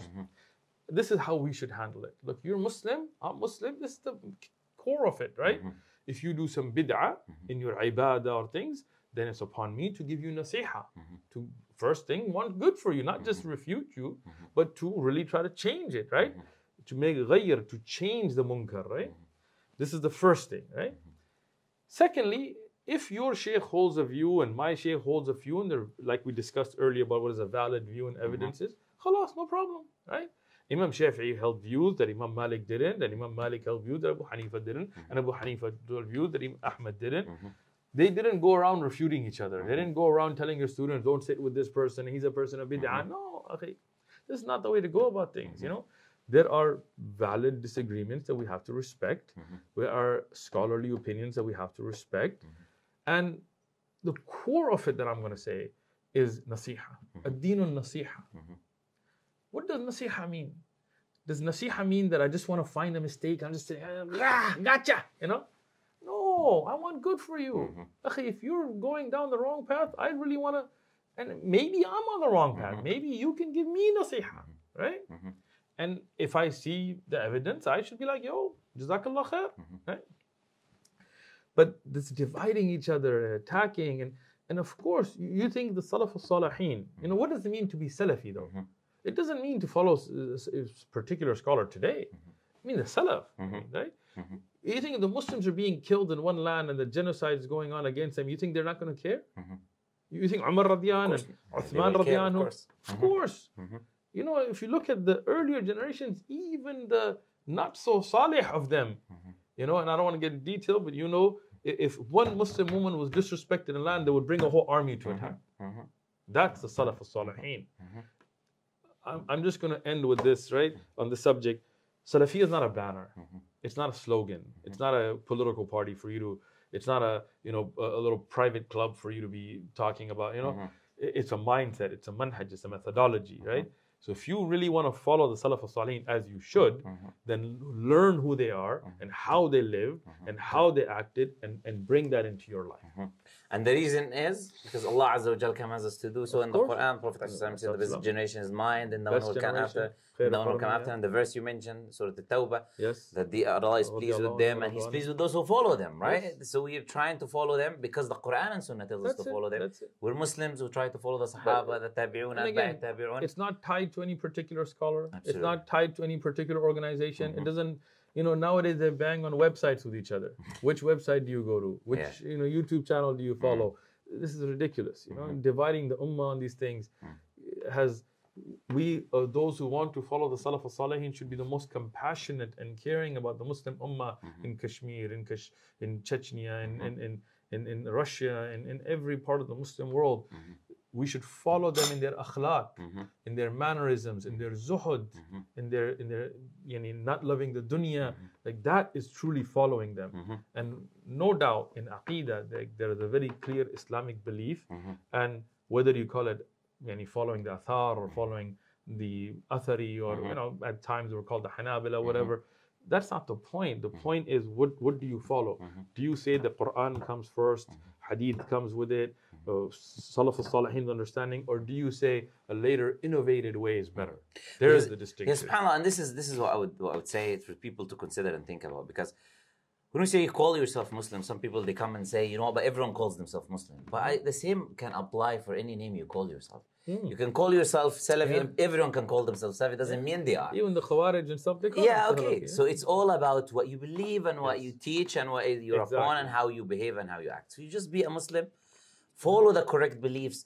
If you want to use names, that's why they started using this name Hanbali later on for a specific group, so they can say this is just Imam Ahmad's belief. Yes. It's not everyone's belief, right? So it was a way to distinguish, okay, we follow this Imam, you follow that Imam. It's not about any Imams, it's about the Quran and Sunnah of the Sahaba. They were upon this belief. The Hanabila, why were they associated with the Athari creed? Because they were the forefront of defending it, right?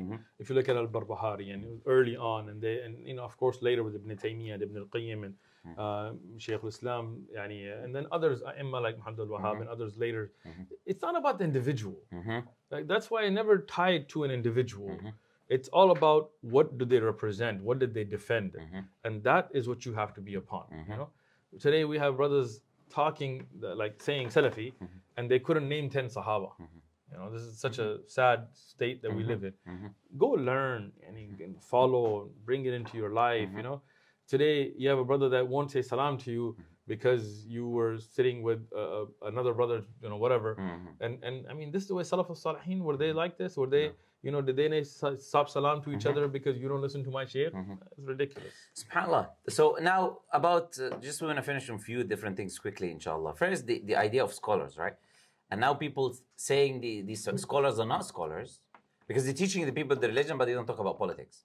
Until they talk about politics, they be the real ulama. So if you speak about politics, you become the sheikh, the alim, the muhaddith, the imam. If you don't speak, then you are a sellout, paid agent, and all of these different things. This is another, may Allah reward you for bringing these subjects up, because these are all things that I wanted to address anyway. Look, first thing, you don't know the situations they're in. You don't know the private nasiha they may be giving. I was on a podcast and with a brother, and it's online, and he was saying nobody is advising the rulers. So that's not true. I know ulama personally, right? Who I personally have sat with, that do sit with kings of certain countries, I'm not mentioning names, and give them nasiha on subjects. Now, whether the king takes it or doesn't take it, and so, but they do. I know it personally. I've sat with them. Even right now, I was on a tour, of the Khalij and stuff, and I met many very good ulama that don't publicly come out and talk about many political things, but they do go and sit with leaders. And I sat with people who are members of royal families, and we gave nasiha, we gave advice. So just because they're not on TikTok doing it doesn't mean they're not doing it. Don't assume that. And don't think their scholarly abilities has anything to do with that. This is just stupidity, that they're sellouts and they're, how do you know? And who made you the judge? Who asked for your opinion, to be honest? When I was in San Diego one time, I was giving a dars, fiqh dars, and one brother raised his hand in the QA. He goes, what's the hukam on Islam of the king of Kuwait? Is he Muslim or kafir? I was like, first thing, I didn't even know Kuwait had a king. I mean, and I don't even know his name. So why would I know about his Islam? Secondly, I don't live in Kuwait. And I asked, Akhi, do you live in Kuwait? No. Have you ever been to Kuwait? No. What's that got to do with you? The question was trying to get me to either make takfir or to say that this or that. Why would you do that? That's so stupid, Like Muslims today, deal with that which affects you. Like, fix yourself, better your community, better those around you. Why are you sitting around wasting your time with this stuff, right? Ulama at times are going through such hardships, but you don't see it. It's behind the scenes, right? And they're standing firm, but they're not doing it for show. They're not doing it for media presence, so you don't know it. So that's not your job to go and judge them. Rather, those that, have that level of knowledge and are benefiting the people and have written books and teaching, and those are the ulama and shuyukh, and make dua for them. And whatever is between them and Allah, leave it between them and Allah. Allah will not ask you about them. Allah will ask you about you. Worry about yourself. Yeah, subhanAllah. And Prophet ﷺ, he said, Man aada li waliyan faqad adhantuhu bil harb. Who opposes a wali of mine, then let him prepare for war. And these ulama have spent their lives, decades. Awliya of Allah. And you see, they are the inheritors of the prophets. You're attacking the inheritance of Rasulullah sallallahu alaihi wasallam. You're attacking them because they teach people the religion. Look at how crazy this is. You're attacking him for teaching a person his deen. And you would rather someone be locked up or be this or that and not benefiting the ummah, so you can be happy, over him sitting down for 60, 70 years, and even supporting. Those ulama, many of them, they are advising. Yeah, absolutely. Like I said, I know this personally, right? Just because you're not seeing it doesn't mean it's not happening. And even if their advice is not listened to, it's not their fault. They're doing their best. Make dua for them. When these ulama die, that knowledge will be lost, as the hadith of Rasul alayhi salatu wasalam, and wallahi will miss it. I remember the time when Sheikh Albani and Sheikh Ibn Uthaymeen and Sheikh Ibn Baz were all alive, right? And it was a wonderful time. And now when I think back at that time, I'm so sad that we didn't benefit more from them, right? So those ulama that are still alive, instead of criticizing, and those ulama today, like we see them as untouchable names, but I remember when the same people attacked them. Today these people won't dare it, but at that time they did, because they didn't appreciate the ulama. Appreciate the ulama, benefit from them, learn from them.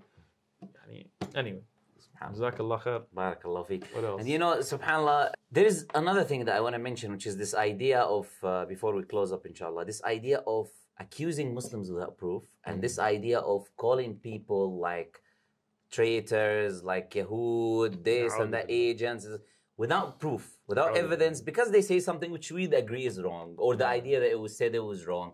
We're not defending how it was said or why it was said or what was said, but this idea of accusing without evidence, this idea of takfir, right? Easy takfir, easy this and that. This is a very, very serious issue.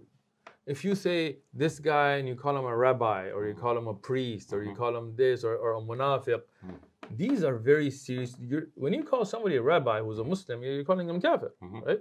You call somebody a priest, you call somebody even the actual munafiq is a kafir. Sifat of nifaq is different, but actual full nifaq, he has no belief. Yes. So you're making takfir, you're calling him kafir. And if he's not kafir, that word comes down, it's going to go on back to you. It's very dangerous. Why would you want to put yourself in that? if I ask you for a fatwa, what would you do?